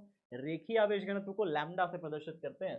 लैम्डा बराबर हमें दिया हुआ है, कितना दिया है, 9 × 10⁻⁻2 कूलम प्रति मीटर, ये दिया हुआ है। रेखीय आवेश घनत्व हमें दिया है, लैम्डा की वैल्यू हमें पता है। ठीक है, आगे क्या कह रहा है, आगे कह रहा है इससे 4 सेंटीमीटर दूरी पर, अब रेखीय आवेश घनत्व यानी तार से 4 सेंटीमीटर की दूरी पर एक बिंदु पी है, वहां पे बताइए विद्युत विभव। आपको ये फॉर्मूला पता है ना, गॉस की थ्योरम का पहला अनुप्रयोग क्लास में कराया था। गॉस की थ्योरम का पहला अनुप्रयोग क्या कहलाता है कि अगर किसी तार से r दूरी पर कोई एक बिंदु पी है, वहां पे तीव्रता निकालनी हो, विद्युत क्षेत्र की तीव्रता निकालनी हो, तो फॉर्मूला E बराबर कितना होता है, E बराबर होता है लैम्डा अपॉन में 2 पाई एप्सिलॉन नॉट r, ये होता है प्यारे साथियों। जहां पे हमारे पास क्या क्या पता होना चाहिए, लैम्डा जो कि हमारा है आवेश घनत्व, रेखीय आवेश घनत्व है, वो हमें पता होना चाहिए, कितना है हमारे पास 9 × 10⁻⁻2, ये पता है। 2 पाई एप्सिलॉन नॉट क्या है सर, ये तो हमें नहीं पता। अच्छा प्यारे बच्चों ये बताओ, 1/4 पाई एप्सिलॉन नॉट का वैल्यू जानते हो कितना होता है, कहोगे सर हाँ सर 9 × 10⁻9 होता है, कितना जानते हो ना। तो अगर मैं इस 4 पाई एप्सिलॉन नॉट में 4 को तोड़ दूं 2 हिस्सों में, तो क्या ये बुरा मान जाएगा, मतलब अगर मैं इस 4 को ऐसे लिख दूं 2 × 2 पाई एप्सिलॉन नॉट ऐसे करके, 4 को मैंने 2 × 2 लिख दिया, कोई दिक्कत तो नहीं है ना, बुरा तो नहीं मानेगा? कहोगे नहीं सर बुरा क्यों मानेगा, ठीक है। अब आगे देखिए, दो जो भागे में है ये वाला, अगर मैं इसको उठा ले जाऊं उस साइड, दूसरे साइड ले जाऊं, तो ये तो अंश में चला जाएगा।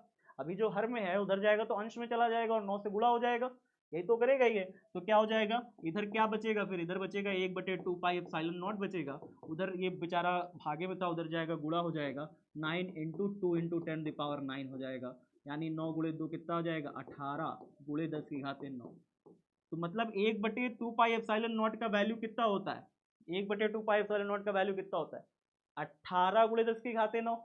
ये बात आप निकाल लोगे, कोई दिक्कत है, कोई दिक्कत कहीं पे परेशानी है कोई पे, कहीं पे नहीं। चलिए आगे देखिए, यहाँ पे क्या हो जाएगा, तो 1/2 पाई एप्सिलॉन नॉट यहाँ से आया ना, 1/2 पाई एप्सिलॉन नॉट कितना वैल्यू है 1/2 पाई एप्सिलॉन नॉट का, 18 गुणे 10 की घात 9, 18 गुणे 10 की घात 9। तो यहीं पे लिख लेना भाई, यहीं पे लिख लेंगे ना आगे, और उधर जाएंगे क्यों, ठीक है, यहीं पे लिख लेते हैं आगे, कितना है 18 गुणे 10 की घात 9। आगे देखिए नीचे, नीचे अभी आर बचा है, अभी आर बचा है, दूरी बची है, आर क्या है, दूरी है, तार से दूरी है उस बिंदु की जहां पे हमें तीव्रता ज्ञात करनी है। तो भाई साहब तार से इस बिंदु पी की दूरी कितनी है, कहोगे सर 4 सेंटीमीटर। तो आर की वैल्यू तो हमें दी है ना, तो हम यहाँ पे रख देंगे 4 सेंटीमीटर, यानी 4 गुणे उसकी घात -2। सेंटीमीटर को मीटर में भी तो कन्वर्ट करोगे, क्या करोगे कन्वर्ट करने के लिए, 10 की घात -2 से गुणा कर दोगे, सिंपल है ना। अब देखो आगे फटाफट क्या किया मैंने देखते जाइए क्या किया, काटे उठेंगे, 2 के पावर में काटिए, 2 दूनी 4 कट गया, और 2 9 जा 18 कट गया, 9 9 जा 81, 81 अपॉन में 2 आ गया, 9 9 जा 81 अपॉन में 2 कट जाएगा कि नहीं, 2 दूनी 4, 2 9 जा 18, ठीक है। आगे देखिए गुणे में कितना हो जाएगा, आप काटोगे तो कितना हो जाएगा, 9 में से या -2 ऊपर चला जाएगा तो क्या बन जाएगा, +2 बन जाएगा, 9 10 11, 11 में से 2 निकल गया, फिर से आ जाएगा 2, है ना। तो फिर क्या हो जाएगा, कोई फर्क पड़ा, 9 9 ही बचा रह गया बेचारा। अब यहाँ पे इसको सॉल्व करो, 81/2 को आप डिवाइड भी कर सकते हो, कुछ भी कर सकते हो, जो भी आपकी दिक्कत समस्या सॉल्व हो, जिससे आप आसानी से समझ सको, ठीक है। 81/2 को आप डिवाइड कर लीजिए, डिवाइड कर तो लोगे ही आराम से, 81/2 को क्या ही करना है, 2 4 जा 8 हो जाएगा, कट गया, और फिर उसके बाद 40 आएगा, 1 नीचे उतरेगा, 0 बार जाएगा, 0 1 आया, फिर उसके बाद पॉइंट लगेगा, 0 जाएगा, 2 5 जा 10, 40.5 समथिंग कुछ आ जाएगा, ठीक है। तो 40.5 आ जाएगा इसका आंसर हमारा। तो अब आप लिख सकते हो 40.5 इंटू 10⁹, और अगर आप इसे और थोड़ा सॉल्व करोगे तो पॉइंट एक डिजिट पीछे भी शिफ्ट करके लिख सकते हो, यानी 4.05 इंटू 10⁻10 भी लिख सकते हो, ठीक है। तो आप इसे क्या लिख सकते हो, तो ये लिख सकते हो न्यूटन प्रति कूलम, इसका मात्रक लगा दीजिए, या वोल्ट प्रति मीटर भी आप लिख सकते हैं। चलिए अब आगे देखिए, अगला क्वेश्चन है जो कि हमारे आप आज की जो है, जो बेस लेवल है, यानी कि जो हमारा इजी लेवल था उसका ये लास्ट क्वेश्चन है। 10 क्वेश्चन मैं इजी लेवल के लाया था आपके लिए, ठीक है। तो किसी गोलीय गॉसीय पृष्ठ से यदि 8.85 माइक्रोकूलम आवेश को घेरा जाए, उससे गुजरने वाले विद्युत फ्लक्स की गणना करिए। देखिए, एक आवेश को घेरा जा रहा है एक गोलीय चालक से, मतलब एक गोलीय गॉसीय पृष्ठ से कितने आवेश को घेरा जा रहा है, 8.85 माइक्रोकूलम आवेश को घेरा जा रहा है। अब अगर इतने आवेश को घेर दिए हो तो इससे गुजरने वाला विद्युत फ्लक्स की गणना फाई बराबर कितना हो जाएगा, फाई बराबर कहते हैं गॉस की क्यू अपॉन एप्सिलॉन नॉट होता है सर, गॉस यही तो कहते हैं। क्यू की वैल्यू कितना दिया है, क्यू की वैल्यू दिया है 8.85 माइक्रो कूलम में है, तो कूलम में चेंज कर दीजिए, 10 की घात -6 से गुणा कर। एप्सिलॉन नॉट की वैल्यू कितनी होती है, 8.85 इंटू 10⁻12 होता है, जिससे कट गया एक बार में, एक बार में कट गया तो 1 आ गया, इंटू में -12 ऊपर गया तो +12 बन गया, 10 की घात -6 +12, और +12 में से 6 निकल गया तो कितना बचा, 1 गुणे 10 की घात 6 बचा, ठीक है। आ गया फ्लक्स, फ्लक्स निकालना कोई बहुत कठिन बात थोड़ी है। फ्लक्स का मात्रक कमेंट बॉक्स में आप बता दो, अभी बता दो, तुरंत बता दो। तो फ्लक्स का मात्रक मैं यहाँ पे लिखूंगा, आप बताओगे कमेंट बॉक्स में। फॉर्मूला याद है ना, फाई बराबर कितना होता है, ई ए कॉस थीटा, ई ए कॉस थीटा।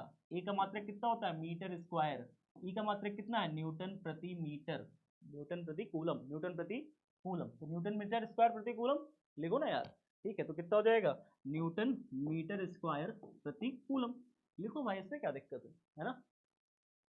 चलो आगे देखो, अब आ रहा है आपका moderate level question. Moderate level question मतलब ऐसे क्वेश्चन जो आपके नीट में डायरेक्ट पूछे गए हैं, नीट और भी रिसेंट क्वेश्चन, मतलब 2020 21 22 23 इस जो आसपास के क्वेश्चन थे लेवल से, उन्हीं से क्वेश्चन लाया हूं मैं, सारे चुन चुन के एकदम सटीक क्वेश्चन जो आपको पढ़ा दिया है, उन्हीं से ही सारे क्वेश्चन लाया हूँ। जल्दी जल्दी ध्यान से देखिएगा, फटाफट तरीके से इसे निपटाते हैं। एक वैद्युत द्विध्रुव किसी वैद्युत क्षेत्र इतने में क्षेत्र की दिशा से 30 डिग्री कोण पर स्थित है, इस पर 4 न्यूटन मीटर का बल आघूर्ण लगता है, तो आवेश के परिमाण की गणना करिए यदि द्विध्रुव की लंबाई 2 सेंटीमीटर है। क्या बात है, अच्छा क्वेश्चन है। आया था आपके नीट 2023 में आया हुआ क्वेश्चन है, डायरेक्ट पूछा हुआ परीक्षा में। कैसे करेंगे ध्यान से देखिए, वैद्युत क्षेत्र में ई का वैल्यू दिया हुआ है, वैद्युत क्षेत्र की तीव्रता यानी ई का वैल्यू दिया है, कितना दिया है ई का वैल्यू वैद्युत क्षेत्र की तीव्रता में, दिया है 2 × 10⁵ न्यूटन प्रति कूलम, ये दिया है। कह रहा है कि वैद्युत क्षेत्र में क्षेत्र की दिशा से 30 डिग्री के कोण पर स्थित है, यानी तो यार तो थीटा की वैल्यू भी दे रखा है, थीटा की वैल्यू भी 30 डिग्री दे दिया। आगे क्या कह रहा है, कह रहा है कि इस पर 4 न्यूटन मीटर का बलागुण लगता है, बलागुण मतलब टाउ, बलागुण मतलब क्या, टाउ, टाउ बलागुण कितना दे रखा है, 4 न्यूटन मीटर का बलागुण लग रहा है। आगे देखिए क्या कह रहा है, आवेश के परिमाण की गणना करें, यानी ये तो कह रहा है क्यू निकालने को, क्या कह रहा है, क्यू निकालने को कह रहा है। यदि द्विध्रुव की लंबाई 2 सेंटीमीटर है, द्विध्रुव की लंबाई को क्या मानते हैं, 12 मानते हैं, द्विध्रुव की लंबाई को क्या मानते हैं, 12 मानते हैं।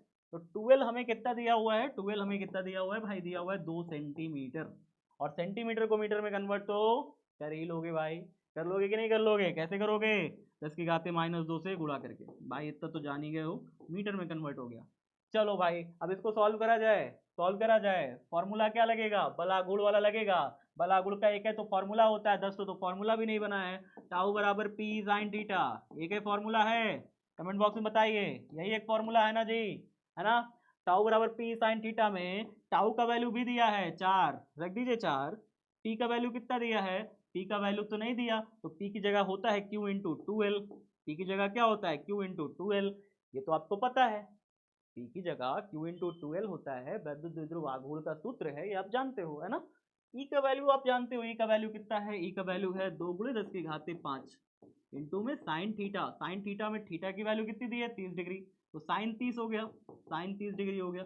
आगे बताइए, देखिए ध्यान से, अब क्यू इंटू 12 में क्यू तो पता नहीं है, 12 लेकिन पता है, 12 हमें पता है भाई, 12 कितना दिया है, 2 × 10⁻², 2 × 10⁻² रख देंगे 12 की जगह पे, तो 4 इधर रख दिया हमने, हमने इधर रख दिया 4, तो 4 बराबर कितना हो गया, क्यू इंटू में 12 की जगह रख दिया 2 × 10⁻² इंटू में, इसको हमने सॉल्व कर लिया, थोड़ा सा सॉल्व कर लो, 2 × 10⁵ इंटू में ई की जगह पे रखा, तो साइन 30 का मान कितना हो जाएगा, 1/2, बताओ कोई दिक्कत, यहाँ तक कोई दिक्कत, क्या क्या रखा भाई, क्यों रखा, 12 के वैल्यू रखा, और ये ई है, ई की वैल्यू हमने रखा, साइन 30 का वैल्यू रख दिया, 1/2 होता है साइन 30 का मान, है ना। आगे देखिए, आगे सॉल्व करिए जरा, ये 2 से 2 कट जाएगा, है ना, और देखो ये 2 से 4 कट जाएगा, कितनी बार में, 2 बार में, तो क्या बचा हमारे पास, हमारे पास बचा 2 बराबर क्यू इंटू में 10⁻² और +5, ये तो सॉल्व हो जाएगा, -2 में से +5 निकला, 5 में से 2 निकल गया, 10⁻³ है, बचा है कुल मिला के, बाकी तो और सब खत्म हो गया, ये खत्म, ये खत्म, ये खत्म, सब खत्म, है ना, बस यहाँ पे क्यों बचा, 10⁻³ बचा।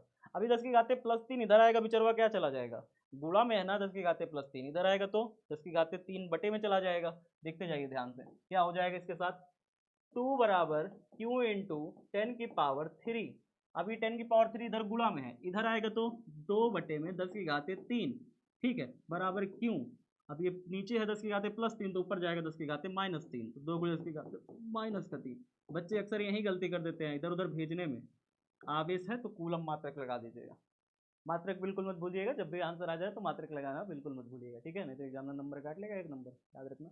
तो यहाँ पे इतनी बात आपको ध्यान से देखनी है, आंसर आ गया आपका, बहुत ही आसान क्वेश्चन था। नीट में अगला क्वेश्चन देखिए कैसा क्वेश्चन है, बहुत ही शानदार क्वेश्चन है, 2023 में भी पूछा गया था, फ्लक्स से संबंधित क्वेश्चन है। क्या कह रहा है, एक आवेश क्यू माइक्रोकूलम किसी घन के केंद्र पर स्थित है, भाई साहब घन है, क्या है, घन है, तो घन हमने बना लिया कुछ इस तरीके से, ऐसे घन बना लिया, घन बनाना तो बहुत ईजी होता है, घन बनाना तो बहुत आसान होता है, सब बच्चे बना लेते हैं घन, आजकल तो छोटे छोटे बच्चे बनाते रहते हैं घन, तो घन बना लिया। आगे ये कहता है कि घन के किसी एक फलक से होकर के गुजरने वाला विद्युत फ्लक्स की गणना करिए। तो भाई साहब अगर इसके सेंटर पर रखा हुआ है कैपिटल क्यू माइक्रोकूलम, सेंटर पर रखा हुआ है कैपिटल क्यू माइक्रोकूलम, तो इसके पूरे 6 के 6 फलक से, कितने फलक होते हैं घन में, घन में टोटल आप बताओ, 1 फलक, 2 फलक, 3 फलक, 4 फलक, 5 फलक, 6 फलक, टोटल मिला के कितने फलक हैं इसके, टोटल फलक कितने हैं, 6 फलक है। फलक मीन्स क्या होता है, साइड, फलक मीन्स क्या होता है, side, there are 6 sides on the cube, ठीक है, एक क्यूब है जिसमें हमारे पास 6 साइड्स है, 6 भुजाएं हैं इसमें। अब इन 6 के 6 फलकों से होकर के टोटल अगर मैं कहूँ, कुल फ्लक्स अगर मैं कहूँ, 6 फलक से, 6 फलक से कुल फ्लक्स अगर मैं कहूँ कितना गुजर रहा है, तो आपका जवाब होगा कि सर फाई बराबर क्यू अपॉन में एप्सिलॉन नॉट, टोटल 6 के 6 फ्लक्स से गुजरने वाला कुल फ्लक्स इतना है। अच्छा 6 के 6 फ्लक्स से कुल फ्लक्स इतना है, तो क्यू का वैल्यू कितना दिया है, आवेश का वैल्यू कितना दिया है, आवेश मुझे दिया है कैपिटल क्यू माइक्रो कूलम। तो कैपिटल क्यू माइक्रो कूलम को कूलम में चेंज करने के लिए 10 के घाते -6 से गुणा कर देते हैं, बटे में नीचे एप्सिलॉन नॉट। ये तो हो गया भाई साहब एक मतलब कि 6 के 6 फ्लक्स से गुजरने वाला फ्लक्स। अगर 6 के 6 फ्लक्स से इतना फ्लक्स गुजर रहा है, तो यहाँ पे तो कह रहा है किसी एक फ्लक्स से बताइए, एक फ्लक्स से बताइए। चलिए मान लीजिए इस वाले से बताइए कितना फ्लक्स गुजर रहा है। आपको अगर मैं कहूँ कि आपके पास जो है 6 मिठाई है, 6 मिठाई है, 6 मिठाई है, ठीक है, 6 मिठाई है, 1 2 3 4 5 6। मैं आपसे कहूँ कि 6 मिठाई जो है उसका दाम टोटल 36 रुपए है। कितना है, 36 रुपए है। अब चलिए बताइए एक मिठाई का दाम कितना होगा, एक मिठाई का दाम कितना होगा। तो आप कहोगे एक मिठाई का दाम सर बड़ा आसान है निकालना, अगर 6 मिठाई का दाम 36 रुपए है तो एक मिठाई का दाम 6 रुपया हुआ, है ना। तो आसान तो है। तो अगर मैं आपसे कहूँ कि पूरा पूरा 6 के 6 फलक से गुजरने वाला टोटल नेट फ्लक्स कितना होता है, Q upon epsilon not, Q की जगह जो दिया था हमने रख दिया, तो पूरा 6 फलक से गुजर रहे हैं, 6 फलक से गुजरने वाला कुल फ्लक्स पता है। एक फलक से गुजरने वाला फ्लक्स कैसे निकालोगे, वैसे ही जैसे 6 मिठाई का दाम 36 रुपए, एक मिठाई का दाम 36/6 यानी कि 6 रुपए। ठीक है, तो आप निकालोगे एक फलक से गुजरने वाला फ्लक्स, तो क्या निकालोगे, एक फलक से गुजरने वाला फ्लक्स, एक फलक से गुजरने वाला फ्लक्स, गुजरने वाला फ्लक्स कितना हो जाएगा बताओगे सभी बच्चे। जो भी यहाँ पे आया है, जो भी यहाँ पे आया है उसका क्या करेंगे, इस फ्लक्स का क्या करेंगे, इस फ्लक्स का 6 से भाग दे देंगे, 6 से भाग दे देंगे। जैसे यहाँ पे आपने 36 से 6 से भाग दे दिया था, ठीक है। 6 मिठाई का 36 रुपए, एक मिठाई का 36/6। वैसे ही पूरे के पूरे 6 फलक से गुजरने वाला फ्लक्स इतना है, तो एक फलक से गुजरने वाला फ्लक्स निकालना है, तो क्या करोगे 6 से भाग दे दो। तो कितना हो जाएगा भाई, आप भाग दे दोगे तो कितना हो जाएगा, आपका आ जाएगा पाई की जगह कितना रखोगे, 6 से आपने भाग दिया है, पाई की जगह क्या रखोगे, इस पाई की जगह क्या रखोगे, क्यू अपॉन एप्सिलॉन नॉट गुणे 10 की घाते -6, क्यू अपॉन में एप्सिलॉन नॉट गुणे 10 की घाते -6। अब इसमें होता क्या था, साइलेंट नॉट चूंकि भाग में है तो ये नीचे आ जाता है, जब भाग में नीचे आ जाएगा तो ये हो जाएगा कितना हो जाएगा, ये क्यों है हमारे पास, ये क्यों है कैपिटल क्यों, ये कैपिटल क्यों है, तो कैपिटल क्यों हो गया, नीचे एप्सिलॉन नॉट नीचे चला आएगा तो 6 एप्सिलॉन नॉट बन जाएगा, इनटू में 10 की पावर -6 ऐसे लिखा जाएगा। ये आ जाएगा एक फलक से गुजरने वाला फ्लक्स, ठीक है, एक फलक से इतना फ्लक्स गुजरेगा। ये आपके नीट में क्वेश्चन आया हुआ है। आगे देखिए क्वेश्चन कुछ इस प्रकार से, सभी बच्चे ध्यान से देखोगे पढ़ के, इंग्लिश में है लेकिन घबराना नहीं है प्यारे बच्चों, इंग्लिश में कई सारे बच्चे घबरा जाते हैं।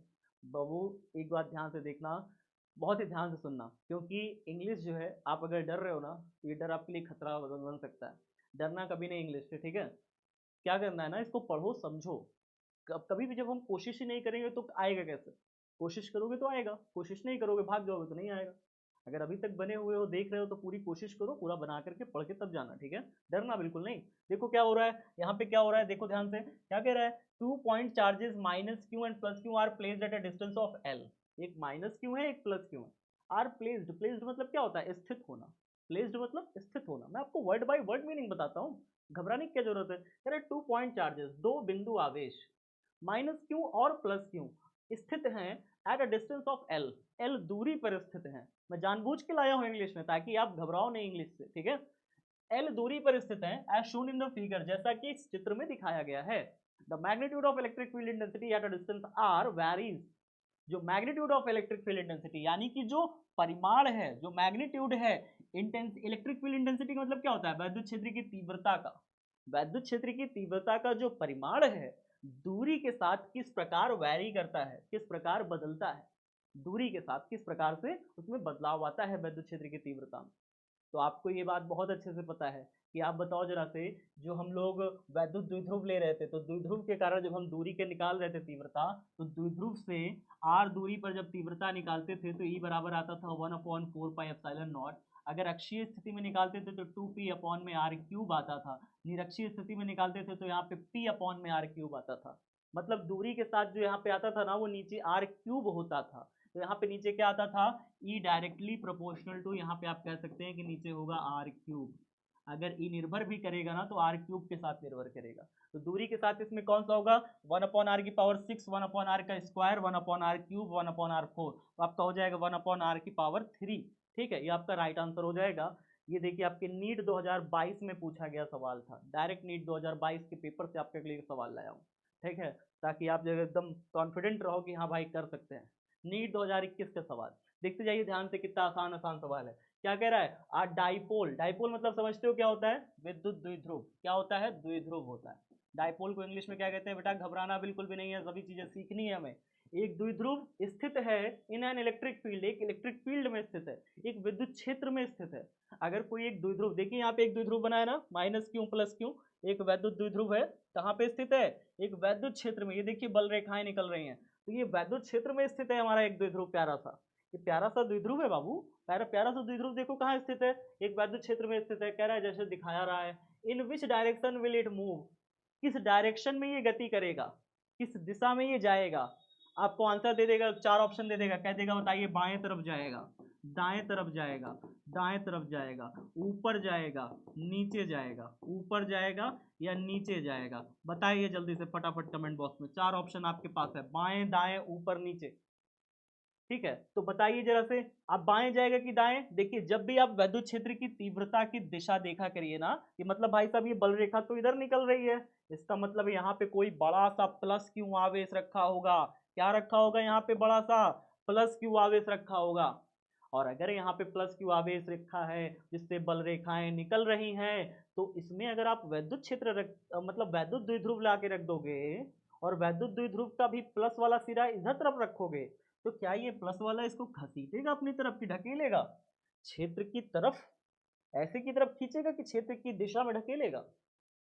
बताओ आपका जवाब क्या होना चाहिए, आपका जवाब होगा सर ये तो फिर भाई प्लस प्लस इसको क्या करेगा, धक्का मारेगा, धक्का मारेगा तो भाई ये इधर की तरफ चला जाएगा, इधर की तरफ मूव करेगा, है ना, यही तो होगा, यही तो होना चाहिए कायदे से। होना चाहिए कि नहीं होना चाहिए, बताइए जल्दी से। हाँ सर यही होना चाहिए, तो फिर बताओ जल्दी से क्या होगा, ये इसको इधर की तरफ यानी कि दाएं तरफ, मेरा तो दाएं पड़ेगा, आपका भी निश्चित ही दाएं पड़ेगा, तो आप कह सकते हो कि इसको भाई राइटवर्ड मूव होगा, ये राइटवर्ड मूव होगा, यानी कि दाएं तरफ ये क्या हो जाएगा, मूव करेगा, गति करेगा। ठीक है, क्यों, क्योंकि प्लस प्लस ये क्या करेगा, एक दूसरे को धक्का मारेगा और इधर की तरफ ये चलने लगेगा, इस पर बल लगेगा। चलिए ये हो गया क्वेश्चन। दिमाग वाले क्वेश्चन पूछता है नीट में, नीट में अच्छे क्वेश्चन पूछता है, बस दिमाग लगाना थोड़ा सा पड़ता है। चलिए नेक्स्ट क्वेश्चन देखिए, एक गोली चालक जिसकी त्रिज्या 10 सेंटीमीटर है पर 3.2 इंटू 10⁻⁷ कूलम आवेश एक समान रूप से वितरित है, गोली चालक के केंद्र से 15 सेंटीमीटर दूरी पर वैद्युत क्षेत्र की तीव्रता का परिमाण क्या होगा। बढ़िया क्वेश्चन है ये भी तो, है ना। कह रहा है कि गोली चालक जिसकी त्रिज्या दे रहा है 10 सेंटीमीटर, गोली चालक है तो एक गोली चालक ऐसे बना लीजिए, एक गोली चालक ऐसे बना लीजिए, ऐसे करके एक गोली चालक ऐसे बना लीजिए। अब भाई साहब गोला है, गोला तो तुम गोला नहीं बना रहे, गोला ऐसे बना दो, देखिए गोला बन गया।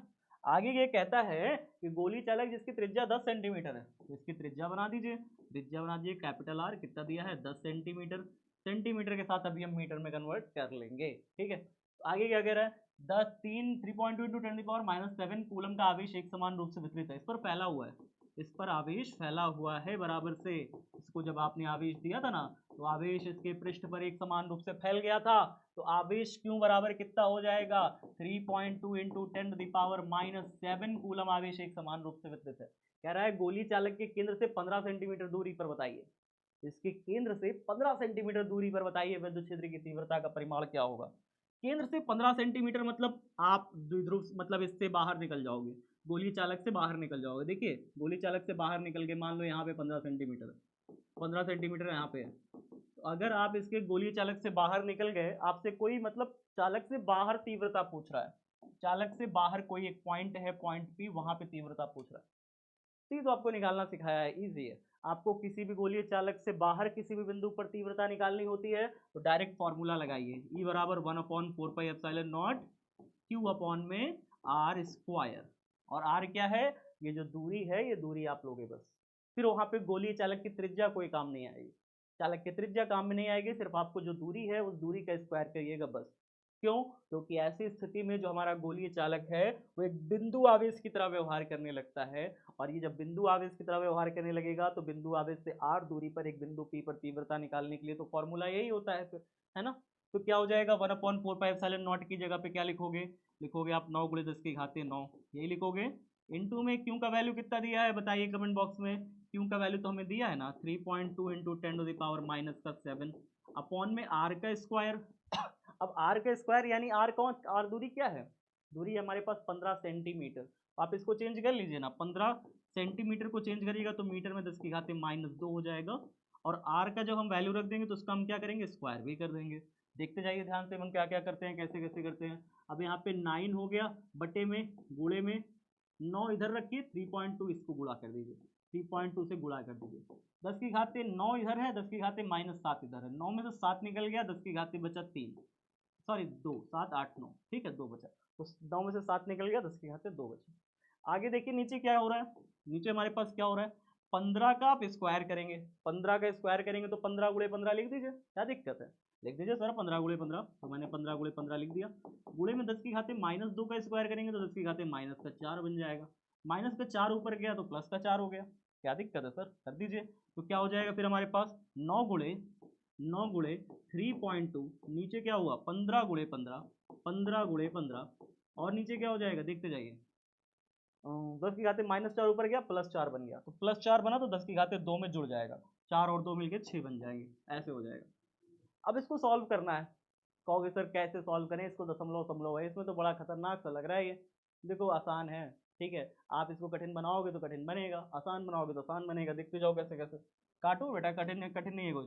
3 3 जा 9, 3 5 जा 15, 3 3 जा 9, 3 5 जा 15, नीचे कितना आया 5 पचम 25 आया, ऊपर कितना आया 3.2 आया।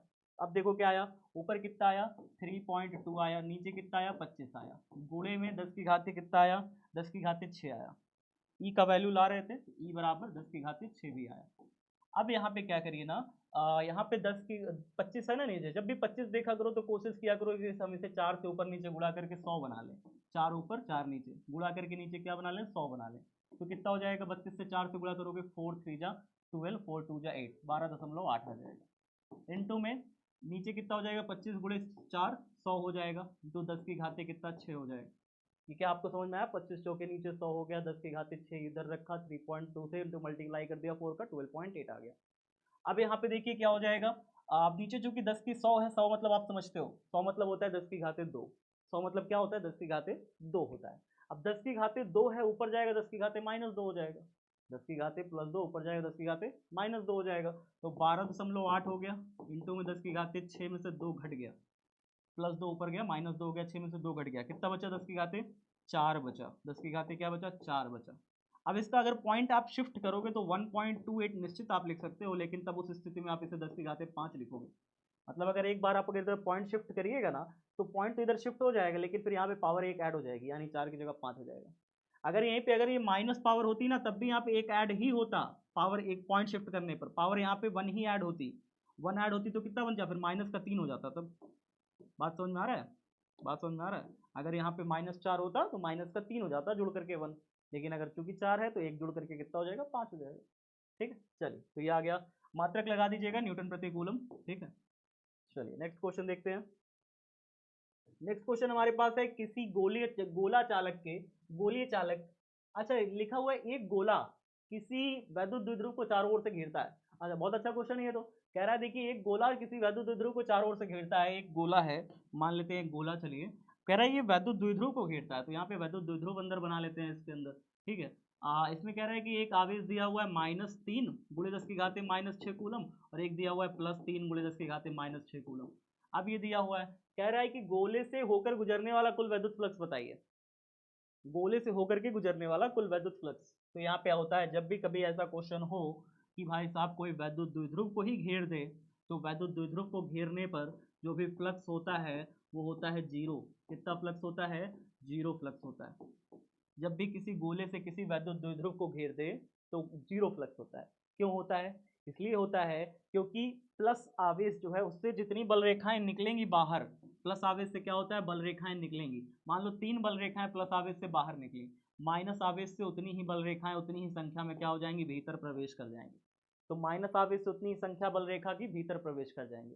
तो अगर निकलने वाली बल रेखा को +3 मान लें और अंदर जाने वाली बल रेखा को -3 मान लें, तो +3 और -3 मिल करके कितना हो जाएगा, टोटल नेट फ्लक्स कितना हो जाएगा, जीरो हो जाएगा। तो हमेशा याद रखिए जब भी किसी वैद्युत द्विध्रुव को घेरते हैं किसी भी गोले से, तो हमारा जो नेट फ्लक्स आता है वो होता है 0। कितना होता है, 0 फ्लक्स। ठीक है, अगला क्वेश्चन देखते हैं। फिर से घबराना मत बिल्कुल भी। इंग्लिश में लिखा है तो क्या हुआ, इंग्लिश आनी चाहिए बिल्कुल हम लोग को, तो ठीक है। आगे कल को डॉक्टर बनोगे, दवाई का नाम इंग्लिश में लिखोगे ना, तो फिर कैसे लिख पाओगे आप, तो घबराना बिल्कुल भी नहीं है। इंग्लिश आपको बहुत अच्छे से आनी चाहिए और मैं सिखाऊंगा सारी चीज़ें, देखते जाओ ध्यान से। एन इलेक्ट्रिक डाइपोल, कह रहा है कि एक विद्युत द्विध्रुव, इलेक्ट्रिक डाइपोल यानी विद्युत द्विध्रुव इज प्लेस्ड, स्थित है, as shown in the figure, जैसा कि चित्र में दिखाया गया है। ठीक है, आगे क्या कहता है, देखिए चित्र बनाया, कह रहा है कि 3 centimetre plus Q minus Q केंद्र है, केंद्र से बिंदु पी यहाँ पे दिया हुआ है 5 सेंटीमीटर। आगे कहता है द इलेक्ट्रिक पोटेंशियल इन 10 की पावर 2 वोल्ट, इलेक्ट्रिक पोटेंशियल में जो आंसर आना चाहिए ना 10 की पावर 2 वोल्ट में आंसर देना, ठीक है। आंसर इसमें आना चाहिए 10 की घात 2 वोल्ट में आंसर आना चाहिए। कह रहा है at a point p due to the dipole is, dipole के कारण किसी पॉइंट पी पर क्या मुझे निकालना है, इलेक्ट्रिक पोटेंशियल यानी विद्युत विभव निकालना है बिंदु पी पर। तो जब भी ऐसा हो बिंदु पी पर वैद्युत द्विध्रुव निकाल, मतलब वैद्युत विभव ज्ञात करना है अक्षीय स्थिति में। कहाँ पे, अक्षीय स्थिति में। अक्षीय स्थिति में वैद्युत विभव निकालने का एक बहुत ही शानदार ट्रिक है, बहुत ही जबरदस्त फॉर्मूला है, उस फॉर्मूले को याद रखिएगा, इजी है, आसान है। तो क्या निकालिएगा, देखिए वैद्युत विभव अक्षीय स्थिति में फॉर्मूला, देखिए ध्यान से देखिए, जब भी कहीं भी आपको वैद्युत द्विध्रुव के कारण विभव किसी भी बिंदु पर निकालना होता है, एट एनी पॉइंट निकालना होता है, किसी भी बिंदु पर, थीटा कोण बना रहा है इस तरीके से, तो वैद्युत द्विध्रुव के कारण किसी भी बिंदु पर वैद्युत विभव निकालने का फॉर्मूला होता है 1/4πε0 पी कॉस थीटा अपॉन में आर स्क्वायर, ये होता है प्यारे साथी। लेकिन अगर ये बिंदु इसके अक्ष पे स्थित है, अगर यही बिंदु पी इसके अक्ष पे ही स्थित है, तो ये थीटा कोण कुछ बनेगा ही नहीं। बात समझ में आई मैंने क्या कहा, मैंने कहा कि अगर ये बिंदु यहाँ स्थित है तब तो ये थीटा कोण बनेगा, लेकिन अगर यही बिंदु P इसी के अक्ष पे ही स्थित है वैद्युत द्विध्रुव के, तो ये थीटा कोण कुछ बन पाएगा क्या फिर। ये विद्युत द्विध्रुव की जो लाइन है इसी के अक्ष पे ही स्थित है, इसी के अक्ष पे स्थित है, माने अक्षीय स्थिति में आप निकालना चाह रहे हो, तो ये थीटा फिर कॉस थीटा में, कॉस थीटा की वैल्यू कितनी हो जाएगी, 0 डिग्री हो जाएगी, तो कॉस 0 हो जाएगा। कॉस 0 का वैल्यू आपको पता है कितना होता है, कॉस 0 का वैल्यू पता है कितना होता है, जब यहाँ पे आप अक्षीय स्थिति में निकालोगे तो अक्षीय स्थिति में जब आप विभव निकालते हो ना, तो फॉर्मूला आपको पता है कितना होता है, v बराबर 1/4πε0 p cos थीटा। और पता है आर स्क्वायर जब आप नीचे लिखे थे, इसके एक पद ऊपर जाते तो आप यहाँ पे देख पाते, फॉर्मूला में आपके ये था, फॉर्मूला में आपके क्या था, फॉर्मूला में आपका ये था r square minus l square cos square theta, ये था प्यारे बच्चों, ये था प्यारे बच्चों, है ना। तो फॉर्मूले में चूंकि ये था, तो आप ये देख पा रहे हो कि cos थीटा की वैल्यू तो इतनी हो जाएगी, तो आप क्या लिखोगे p cos थीटा की वैल्यू क्या लिखोगे, cos 0 डिग्री, और नीचे क्या लिखोगे, नीचे क्या लिखोगे, 0 डिग्री के बाद नीचे क्या लिखोगे, नीचे लिखोगे r square minus l square और cos 0 डिग्री, cos 0 डिग्री का स्क्वायर, cos 0 डिग्री का स्क्वायर, ऐसे करोगे। अब मुझे ये बताओ cos 0 की वैल्यू होती कितनी है, तो आप कहोगे सर cos 0 की वैल्यू तो होती है 1, कितनी होती है, 1 होती है, और 1/4πε0 तो कांस्टेंट है, इसकी जगह आप के लिख सकते हो, छोटा के, स्मॉल लेटर के लिख सकते हो कि नहीं, 1/4πε0 की जगह स्मॉल लेटर के लिख सकते हो। चलिए ठीक है सर, लिख लिया। पी कॉस थीटा, पी की जगह आप रख सकते हो क्यू, क्या रख सकते हो, पी की जगह क्यू रख सकते हो, इनटू में 2l रख सकते हो, ये रख सकते हो कि नहीं, रख सकते हो सर। कॉस 0 का वैल्यू कितना हो गया, 1 हो गया, नीचे देखिए क्या हो जाएगा, आर स्क्वायर, इसकी जगह पे तो आपने पूरी जगह के रख दिया क्योंकि कांस्टेंट है ना 1/4πε0, आप इसकी जगह पे 9 × 10 की घात 9 रख सकते हैं, ये रख सकते हैं, कुछ भी रख सकते हैं। अब देखिए क्या हो जाएगा, r square minus l square cos square theta, तो नीचे बचेगा आर स्क्वायर माइनस में कॉस, कॉस 0 की वैल्यू 1 हो गई, एल स्क्वायर की जगह पे माइनस का एल स्क्वायर हो गया, कितना आ गया सब बच्चों को। अब देखिए बहुत ही आसान है, अब तो बस आपको वैल्यू रखनी है, आंसर लाना है फटाफट। कितना हो जाएगा v बराबर, आप v बराबर जब सॉल्व करोगे तो v बराबर आपका वैल्यू कितना दिया हुआ है, v बराबर आपने दिया हुआ है k q into 2l, k दिया है q इंटू में 2l दिया हुआ है, और नीचे क्या दिया हुआ है, नीचे दिया है r square minus l square, r square minus में एल स्क्वायर। अब जरा मुझे ये बताओ सभी बच्चे, क्यू की वैल्यू कितनी दी है, क्यू की वैल्यू तो क्यों ही दिया है, 2l की वैल्यू कितनी दी है, दूरी क्या मुझे पता है क्या, दूरी दोनों आवेशों के बीच की दूरी, 2l क्या होता है, दोनों आवेशों के बीच की दूरी, दोनों आवेशों के बीच की दूरी 3 सेंटीमीटर, 3 सेंटीमीटर कितनी हो गई, 6 सेंटीमीटर हो गई, 3 3 6 सेंटीमीटर। तो 2l जो है दोनों आवेशों के बीच की टोटल दूरी कितनी हो गई, 6 सेंटीमीटर हो गई, तो आप लिख सकते हैं ना k इंटू में q इंटू में 3 दूनी 6 सेंटीमीटर हो गया, 6 सेंटीमीटर को मीटर में कन्वर्ट करने की 10 की घात -2 से गुणा करिएगा। नीचे बताइए r square minus l square, तो आर कितना दिया है, ये दूरी आर होती है, ये दूरी आर है, कितना दिया है 5 सेंटीमीटर। तो 5 सेंटीमीटर का स्क्वायर करिएगा तो 5 गुणे 10 की घाते -2, क्योंकि सेंटीमीटर को मीटर में कन्वर्ट करेंगे फिर उसका स्क्वायर करेंगे, माइनस एल का स्क्वायर। एल का स्क्वायर मतलब एल क्या है, आधी दूरी एल होती है यानी 3 सेंटीमीटर एल, 3 सेंटीमीटर एल, तो हम यहाँ पे रख देंगे 3 इंटू 10 की घाते -2, इसका क्या करेंगे स्क्वायर कर देंगे। इसको बस ये सिंपल तो है ना, r square minus l square, value solve करके देखिए क्या हो जाएगा। जब आप सॉल्व करोगे इसे तो लिखोगे के क्यू इंटू 6 गुणे 10 की घाते -2, नीचे 5 पचम 25 गुणे 10 की घाते -4, -2 का स्क्वायर -4, ठीक है, माइनस 3 तिरिक 9 गुणे में 10 की घाते -4, ये हो गया। अब -4 चाहो तो नीचे कॉमन ले लो क्योंकि दोनों के पास है, तो क्या हो जाएगा, ये हो जाएगा v बराबर के गुणे 6, कितना हो जाएगा के क्यू गुणे में 6 इंटू में 10 की पावर -2, यही होगा। बताओ जल्दी से, कहोगे सर यही तो होगा, नीचे मैंने तो ऊपर तो कुछ चेंज ही नहीं किया, नीचे देखिए क्या हो जाएगा, नीचे आप कॉमन ले लीजिए 10 की घाते -4, 10 की घाते -4 मैंने कॉमन ले लिया, अंदर क्या बचा, इसके पास बचेगा 25, इसके पास बचेगा 9, तो 25 में 9 चला गया, 16 9 25 होता है ना, अच्छा हाँ 16, नीचे क्या बचेगा 16 बचेगा भाई, नीचे क्या बचेगा 16 बचेगा, 16 16 16, तो नीचे क्या बचेगा 16 बचेगा, क्यों, क्योंकि अंदर 25 बचा, -9 क्या बचा, यहाँ पे 25 बचेगा, -9 बचेगा, 10 की घाते -4 तो आपने कॉमन ही ले लिया, 25 -9 बचेगा जो कि होता है 16, है ना। आगे बताइए, अब -4 ऊपर चला गया तो क्या बन जाएगा, कहोगे सर +4 बन जाएगा, -4 ऊपर चला गया तो +4 यहाँ पे आके बनेगा, यहाँ पे आके जुड़ जाएगा, ठीक है। अच्छा -4 तो ऊपर निकल गए भाई +4 बनने के लिए, अब 4 में से 2 निकल गया, 4 में से 2 निकल गया तो कहोगे सर तो 2 बचा, 4 में से 2 निकल गया 2 बचा, ठीक है सर, इसको भी मिटा के हम 10 की घाते प्लस का 2 कर दें, इसको भी हम मिटा के 10 की घाते प्लस का 2 कर दें, क्योंकि 4 में से 2 निकल गया तो 2 बचेगा, है ना। चलो ठीक है सर, नीचे तो यहाँ पे कुछ बचा नहीं, तो अब इसको काटना शुरू करिए, 2 के पहाड़ा में काटिए, 2 तिरिक 6, 2 अठे 16, कितना आंसर आ गया आपका, कह रहा है ना, देखिए आपके क्वेश्चन में देखिए क्या कहा था, क्वेश्चन में देखिए आपने क्या कहा था, क्वेश्चन में ये कह रहा था कि क्वेश्चन जो आंसर चाहिए ना वो 10 की घाते 2 वोल्ट में चाहिए, 10 की घाते 2 वोल्ट में आपको आंसर चाहिए, तो 10 की घाते 2 वोल्ट में जब आंसर चाहिए ना तो 10 की घाते 2 वोल्ट को आपको ऐसे ही रखना है, इसको यहीं पे छोड़ देना है, क्योंकि आंसर आपको 10 की घाते 2 वोल्ट में ही चाहिए था, ये तो आ ही रहा है मेरे पास, है ना। इसको छोड़ देना है, बाकी जितनी भी चीजें बची हैं उसको ले लो, बाकी क्या क्या चीजें बची, 3k/8, 3k/8, ये बचा हमारे पास, क्या मेरे पास ये आंसर आ रहा है कहीं भी, 4 ऑप्शन में, 4 ऑप्शन है मेरे पास, 3k/8, अरे वाह वाह, मेरे पास तो बी नंबर जो है बिल्कुल मैच कर रहा है, बी नंबर बिल्कुल मैच कर रहा है, 3k/8, है ना। चलिए बेस्ट, बढ़िया, आगे देखते हैं, अगला क्वेश्चन है हमारे पास, 8वां नंबर क्वेश्चन है, ध्यान से सभी बच्चे देखेंगे, ये भी नीट का आया हुआ क्वेश्चन, 2022 में ये पूछा हुआ क्वेश्चन है, ध्यान से देखिए क्या कह रहा है, 3 संधारित्र जिनमें प्रत्येक की धारिता 0.8 माइक्रोफैरेड है, समांतर क्रम में संयोजित है, 3 संधारित्र है, पहले समांतर क्रम में संयोजित है तो इनको ऐसे समांतर क्रम में ऐसे संयोजित कर देंगे, जैसे समांतर क्रम में हम इनको तीनों को जोड़ देंगे, ठीक है, तो बच्चे देख के बात फटाफट बताइए, हाँ समझ में आ रहा है सबको, बहुत बढ़िया बहुत बढ़िया, तो चलिए ठीक, तो यहाँ पे क्या हो जाए, 3 संधारित्र को हमने क्या किया, समांतर क्रम में देखिए जोड़ दिया तीनों को, ऐसे समांतर क्रम में हमने तीनों को ऐसे जोड़ दिया, 3 संधारित्रों को, वेरी गुड।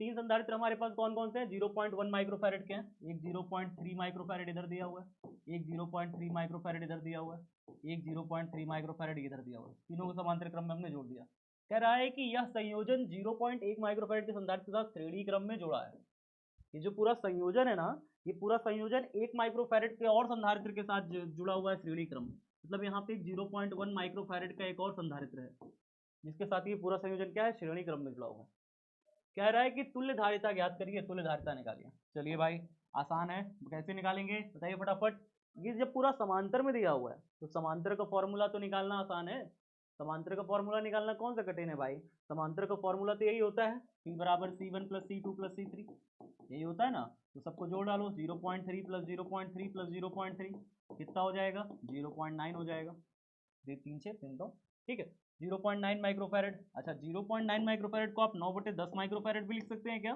कहोगे यस सर लिख सकते हैं, 0.9 को 9/10 लिख सकते हैं, कहोगे यस सर क्या दिक्कत है इसमें, लिख लेंगे, 0.9 का पॉइंट हटेगा जैसे ही तो नीचे आ जाएगा 1 और 10 आ जाएगा, है ना, तो 9/10 माइक्रोफैरेड आ गया। इसका मतलब अगर मैं इन 3 संधारित्रों को हटाऊं और इसकी जगह पे कितने संधारित्र का लगाऊं कि तीनों का इकट्ठा काम कर ले, 9/10 माइक्रोफैरेड का संधारित्र लगाऊं जो तीनों का अकेले ही काम कर लेगा।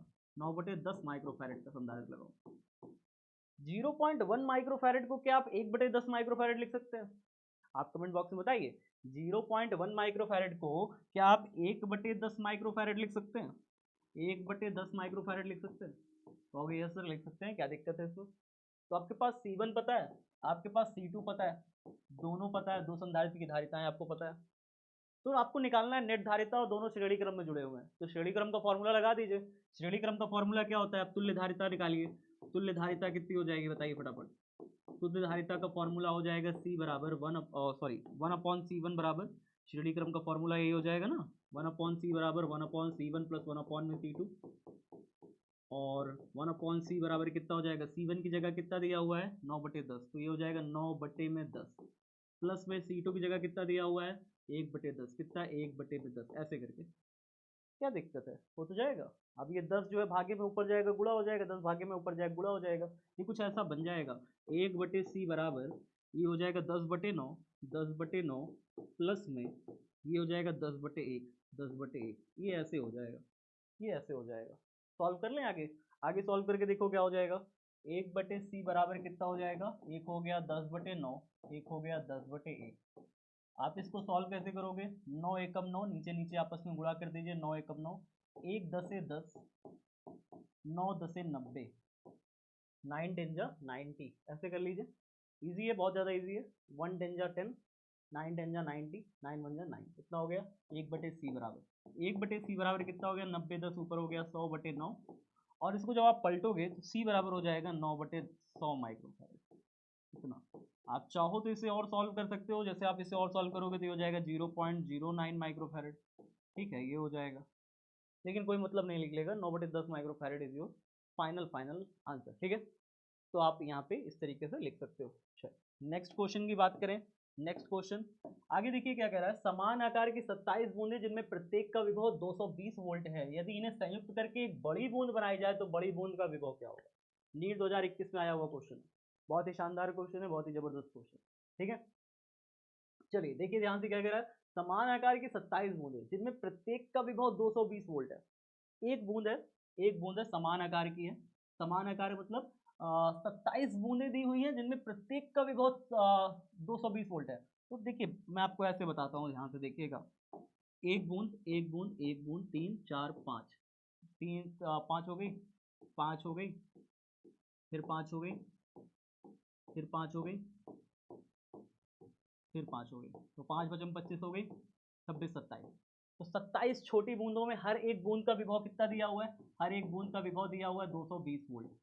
मतलब 220 वोल्ट इसका, 220 वोल्ट इसका, सबका 220 वोल्ट है, ठीक है। और अगर एक बूंद की त्रिज्या क्यों हो और उस पर आवेश दिया हो, मतलब एक बूंद की त्रिज्या आर हो और उस पर आवेश क्यों दिया हो, तो इस बूंद का जो वोल्टेज होता है, छोटी सी बूंद का, एक छोटी सी बूंद का जब आप वोल्टेज निकालोगे, फॉर्मूला क्या लिखोगे? 1/4πε0 Q अपॉन में R, ये फॉर्मूला लगाओगे आप, 1/4πε0 Q अपॉन में R। छोटी सी बूंद को दिया गया आवेश बटे में छोटी सी बूंद की त्रिज्या, छोटा आर मान लेते हैं, छोटी सी बूंद की त्रिज्या। अब आप इस सब बूंद को मिला करके एक बड़ी बूंद बनाते हो, एक बड़ी बूंद बनाते हो इस सब बूंद को मिला करके, और आप कहते हो कि ये जो बड़ी बूंद है, जो 27 बूंदों को मिल के बनी है, क्या उसका भी कुछ रिलेशन होगा इसमें? अब आप जानना चाह रहे हो कि बताओ संयुक्त करके बड़ी बूंद जो बनाई गई है, बड़ी बूंद का विभव बताओ कितना होगा? बड़ी बूंद का विभव बताओ कितना होगा, ये क्वेश्चन में पूछ रहा है। छोटी बूंद का विभव तो दिया हुआ है, एक छोटी बूंद का विभव 220 वोल्ट दिया हुआ है। छोटी बूंद के विभव को निकालने का फॉर्मूला भी पता चल गया। अगर मुझे बड़ी बूंद का विभव निकालना है तो बड़ी बूंद का मुझे क्या निकालना होगा? मुझे बड़ी बूंद का त्रिज्या जानना होगा। बड़ी बूंद का विभव का फॉर्मूला भी ऐसे ही निकल आएगा, 1/4πε0 क्यों अपॉन में, लेकिन यहाँ पे विभव का फॉर्मूला में आर लिखना पड़ेगा, कैपिटल आर, कैपिटल आर लिखना पड़ेगा विभव। छोटी बूंद के लिए तो जैसे आपने स्मॉल आर लिखा था ना, छोटी बूंद की त्रिज्या छोटी आर मैंने मान ली, बड़ी बूंद की त्रिज्या हमने बड़ा आर मान लिया। अब ये छोटा आर और बड़ा आर में रिलेशन कैसे निकालें? संबंध क्या है ये छोटा आर और बड़ा आर में? छोटी बूंद की त्रिज्या बड़ी बूंद की त्रिज्या में संबंध क्या है? बहुत ही आसान से संबंध निकाला जा सकता है। जैसे मैं आपसे कहूं कि बताओ एक छोटी बूंद का आयतन कितना होगा। एक छोटी बूंद का जो आयतन होता है ना साथियों, वो होता है 4/3 पाई आर क्यूब। एक छोटी बूंद का आयतन इतना होता है। अगर एक बड़ी बूंद का आयतन निकालें तो उसका भी फॉर्मूला यही होगा, 4/3 पाई आर क्यूब। इसमें देखिए आर बड़ा है क्योंकि इसकी त्रिज्या आर है, बड़ा है। यहाँ आप कह सकते हैं कि छोटा आर जो है छोटा है और बड़ा आर बड़ा है। ठीक है, तो ये एक छोटी बूंद का आयतन है, ये एक बड़ी बूंद का आयतन है। आपको मैं बता दूं, जब 27 छोटी बूंदें मिल करके एक बड़ी बूंद बनाएंगी तो 27 छोटी बूंदों का जो आयतन होता है ना, वो एक बड़ी बूंद के आयतन के बराबर होता है। तो 27 छोटी बूंदों का आयतन एक बड़ी बूंद के आयतन के बराबर होता है। याद कर लीजिए, ये लाइन बहुत इंपॉर्टेंट है। क्या लिखूंगा मैं, 27 छोटी बूंद का आयतन, छोटी बूंद का आयतन, बूंद का आयतन बराबर होता है किसके, बराबर होता है किसके, एक बड़ी बूंद के आयतन के, एक बड़ी बूंद के आयतन के बराबर होता है। ये याद रखिएगा। अब एक बड़ी बूंद का आयतन कितना दिया हुआ है, 4/3 पाई आर क्यूब, ये एक बड़ी बूंद का आयतन है। एक छोटी बूंद का आयतन कितना दिया हुआ है, एक छोटी बूंद का आयतन है 4/3 पाई छोटा आर क्यूब। लेकिन ये तो कह रहा है 27 छोटी बूंद का आयतन मिलकर के एक बड़ी बूंद का आयतन बनाएगा। तो यहाँ पे मुझे एक छोटी बूंद के आयतन को क्या करना पड़ेगा, 27 से गुणा करना पड़ेगा, तभी ना 27 छोटी बूंद का आयतन मिल पाएगा। एक छोटी बूंद के आयतन को 27 से गुणा करेंगे तो क्या हो जाएगा, 27 छोटी बूंद का आयतन हो जाएगा, जिससे हमें एक बड़ी बूंद के आयतन के हम इसे बराबर कर देंगे। ठीक है सर, समझ गए। आगे देखिए इसमें क्या होगा, आगे होगा ये कटाई होगी, 4/3 पाई से 4/3 पाई, पाई से पाई कट जाएगा, तो क्या बचेगा, इधर इधर बचा 27, इधर बचा छोटा आर का क्यूब, इधर क्या बचा, कैपिटल आर का क्यूब बचा। अब यहाँ पे अगर दोनों पक्षों का वर्गमूल लीजिएगा ना, वर्गमूल सॉरी, यहाँ पे तो घन है, यहाँ पे तो क्यूब है, तो हम यहाँ पे घन मूल लेंगे। ठीक है, तो यहाँ पे अगर दोनों पक्षों का घन मूल लिया जाए, घन मूल लिया जाए तो ये हो जाएगा 27 आर क्यूब, इधर घन मूल इसका लेंगे हम लोग आर क्यूब का, तो यहाँ से सिर्फ निकल के आएगा आर, यहाँ से निकल आएगा 27 का जब घन लोगे तो निकल के आएगा 3। क्यों, क्योंकि 3 तिरिक 9, 9 तिरिक 27, 3 3 का जोड़ा बनेगा और फिर यहाँ से 27 का घन मूल होता है 3, और यहाँ से छुटका आर क्यूब से निकल के आएगा आर, तो कैपिटल आर जो होता है छुटका 3 आर के बराबर हो जाएगा। चलिए सर, ये समझ गए कि बड़ा आर और छोटे आर में ये संबंध है कि भाई एक बड़ा बूंद का जो त्रिज्या है छोटी सी बूंद की त्रिज्या के 3 गुने के बराबर है। ठीक है, चलिए सर समझ गए। अब यहाँ पे बात ये आ रही है कि भाई मुझे तो विभव जानना है, मुझे तो ये चीज जाननी है, मुझे तो ये चीज जाननी है, यहाँ पे क्या ये क्यों बराबर होगा, नहीं होगा। क्यों नहीं होगा, एक छोटी बूंद को आपने क्यों आवेश दिया था, जितना भी छोटा क्यों आवेश देंगे आप, उतना ही इसको भी क्यों आवेश देंगे, उतना ही इसको भी क्यों, इतना भी इसके क्यों, सबको क्यों क्यों आवेश देंगे। तो जब आप टोटल बड़ी बूंद बनाइएगा 27 बूंदों को मिला करके, तो इसमें तो पूरा 27 क्यों आवेश हो जाएगा। कितना टोटल आवेश हो जाएगा, 27 क्यों आवेश हो जाएगा। तो इसमें टोटल जो आवेश लिखिएगा ना, वो आवेश यहाँ पे 27 क्यों लिखिएगा। यहाँ पे आवेश की मात्रा कितनी है, 27 गुना है बड़ी वाली बूंद में। बड़ी वाली बूंद में सभी छोटे बूंद मिली हुई है, जब सब छोटी बूंद मिली हुई है तो सब छोटी बूंदों का कुल आवेश 27 आवेश हो जाएगा। 27 क्यों हो जाएगा, तो यहाँ पे 27 क्यों हो जाएगा आवेश की जगह, और दूरी की जगह कैपिटल आर हो जाएगा।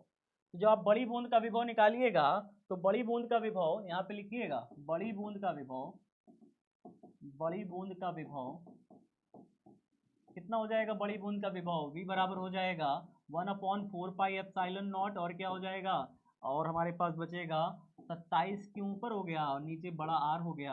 अब बड़ा आर की जगह तो आप जान रहे हैं कितना लिख सकते हैं, 3 गुणे छोटा आर लिख सकते हैं। हाँ, अभी निकाला ना, अभी आपने बड़ा आर की जगह आपने क्या निकाला, 3 गुणे छोटा आर लिख सकते हैं। तो यहाँ पे आप लिख सकते हैं ना, बड़ा आर की जगह कितना लिख सकते हैं, 1/4 पाई एप्सिलॉन नॉट हो गया, इंटू में 27 क्यों की जगह में 27 तो लिखा ही ना, बटे में छोटा आर की जगह बड़ा आर की जगह 3 इंटू छोटा आर लिख सकते हैं। अब देखिए काटने का कोशिश करिए, 3 9 जा 27 कट गया, 9 बाहर आ जाएगा शांति से, 9 जैसे ही बाहर आया तो 1/4 पाई एप्सिलॉन नॉट, 9 तो बाहर आ गया, ऐसे बाहर आ गया, 1/4 पाई एप्सिलॉन नॉट इंटू में क्या बचा, क्यू अपॉन में आर, वी बराबर। तो बड़ी बूंद का विभव कितना आ गया, 9 गुणे इतना आ गया। ये कुछ जाना पहचाना सा लग रहा है, ये कुछ जाना पहचाना सा लग रहा है, कहोगे सर ये तो कुछ छोटी बूंद का विभव लग रहा है, ये छोटी बूंद का विभव है, ये तो छोटी बूंद का विभव तो छोटी बूंद का विभव था कितना, सर छोटी बूंद का विभव था 220 वोल्ट। तो मैं यहाँ पे छोटी बूंद के विभव इसकी जगह पे मैं रख दूँ 220 वोल्ट, मैं रख देता हूँ 9 गुणे 220 वोल्ट। जब आप 9 गुणे 220 वोल्ट रखोगे तो मल्टीप्लाई कर लो, फिर अब बस खत्म कहानी। 220 से 9 से मल्टीप्लाई करो, कितना हो जाएगा 9 0 0 9 दूनी 18, 9 दूनी 18 1 19, 1980 वोल्ट। कितना हो जाएगा 1980 वोल्ट। बस कहानी खत्म, पैसा हजम। ठीक है, चलिए अब आपके पास एक क्वेश्चन होमवर्क में है। ये एक नीट का ही क्वेश्चन है, एक हार्ड लेवल ही क्वेश्चन है। कोशिश करिएगा बनाने का। सभी बच्चे कमेंट बॉक्स में इसका आंसर मुझे देंगे करके। कोशिश करिएगा बेटा, कोशिश करने से ही चीज़ें होती हैं। आप जितनी ज़्यादा कोशिश करते हैं सफलता आपकी उतनी ही करीब आती है। आपको लग रहा होगा ये नीट का क्वेश्चन अगर मैं आपसे कह दूँ ये बोर्ड में भी आया है तो क्या आप घबरा जाओगे? नहीं, घबराना बिल्कुल भी नहीं है बेटा, ये बोर्ड में भी आया हुआ क्वेश्चन है। हमारे बिहार बोर्ड में अक्सर हमेशा नीट के क्वेश्चन आते रहे हैं। आप सभी को ये बात की जानकारी नहीं है, शिक्षक कोई नहीं बताते। मैं आपको बता रहा हूँ क्योंकि मैंने नीट बहुत पढ़ा रखा है, मैंने जेईई भी पढ़ाई है, तो मुझे पता है प्यारे साथियों कि बिहार बोर्ड में जितने भी क्वेश्चन आते रहे हैं, बिहार बोर्ड में मैं बहुत दिनों से पढ़ा रहा हूँ और मुझे इस बात को जैसे ही मैंने बिहार बोर्ड का सिलेबस देखा मैं समझ गया था कि बिहार बोर्ड में नीट का जो चलन है, नीट के जो प्रश्नों का चलन है वो बहुत पहले से होता आ रहा है। बहुत पहले से नीट के क्वेश्चन डालते जा रहे हैं। लेकिन हमें क्या पता रहता है, हमें पता रहता है ये तो बोर्ड का क्वेश्चन है, लेकिन वो पहले से पता है उसमें नीट के क्वेश्चन, नीट में आया हुआ सवाल रहता है वो, है ना। तो बिहार बोर्ड नीट के क्वेश्चन उठाता रहता है, तो आप उससे क्वेश्चन को सॉल्व करने की कोशिश करिए। आया हुआ क्वेश्चन है, बोर्ड में भी पूछा है, नीट में भी पूछता है, ऐसे क्वेश्चन सॉल्व करिए। आसान है, कोई कठिन नहीं है, बिल्कुल कठिन नहीं है। दो संधारित्र जिनमें प्रभावी धारिता दी हुई है 3 माइक्रोफैरड और 16 माइक्रोफैरड है, जब उन्हें श्रेणी क्रम और समांतर क्रम में क्रमशः संयोजित किया जाता है। मतलब अगर श्रेणी क्रम में जोड़िएगा तो फॉर्मूला 1/C1 प्लस 1/C2 होता है श्रेणी क्रम का। 1 में सी की जगह पे जो है ना, सी की जगह पे श्रेणी क्रम में जोड़िएगा 3 रखिएगा। क्या रखिएगा? सी की जगह 3 रखिएगा। ये देखिए ये बना। आगे क्या कह रहा है? कह रहा है समांतर क्रम में, समांतर क्रम में जब जोड़िएगा तो क्या होता है फॉर्मूला? फॉर्मूला होता है C1 प्लस C2 और यहाँ पे C के बराबर। C यहाँ पे समांतर क्रम में जोड़िएगा तो 16 है। कह रहा है समांतर क्रम में जोड़िएगा तो 16 है। ये दो इक्वेशन दे रहा है, समीकरण 1 और समीकरण 2। इन दोनों की सहायता से आप मुझे कमेंट बॉक्स में C1 व C2 का मान बताइएगा कितना आएगा। जो बच्चे बता लेंगे उन बच्चों को स्टार मार्क मैं दूंगा। तो प्यारे बच्चों, जल्दी से सभी बच्चे इसको सॉल्व करिए, कमेंट बॉक्स में बताइएगा। और आप सभी जो मैंने प्रण लिया है उस प्रण को मैं पुनः दोहराता हूँ प्यारे बच्चों। इसकी पीडीएफ तो आपको टेलीग्राम में मिल जाएगी, लेकिन ऐसी शिक्षा अगर आपको पाते रहना है, ऐसे कंटेंट को लगातार आपको पाते रहना है, आपको पढ़ते रहना है, और आप चाहते हैं कि ऐसे कंटेंट की सहायता से और भी बच्चों का भला हो, इस वीडियो को दबा के शेयर करिएगा। क्योंकि ये एकमात्र ऐसा चैनल है जहाँ पे आपको क्वालिटी कंटेंट दिया जाता है, आपको एक ऐसा कंटेंट दिया जाता है जो आपके भविष्य को भी सुधारेगा। बिहार बोर्ड में आप टॉप तो करोगे ही करोगे, आप भविष्य में भी टॉपर बन के निकलोगे। तो प्यारे बच्चों, इस चैनल को सब्सक्राइब कर लीजिए और शेयर प्लीज कर दो यार, कर दो भाई। हाँ, जल्दी से। चलो फिर मिलते हैं अगली कक्षा में। जय हिंद, जय भारत, लव यू एवरीवन, ख्याल रखना।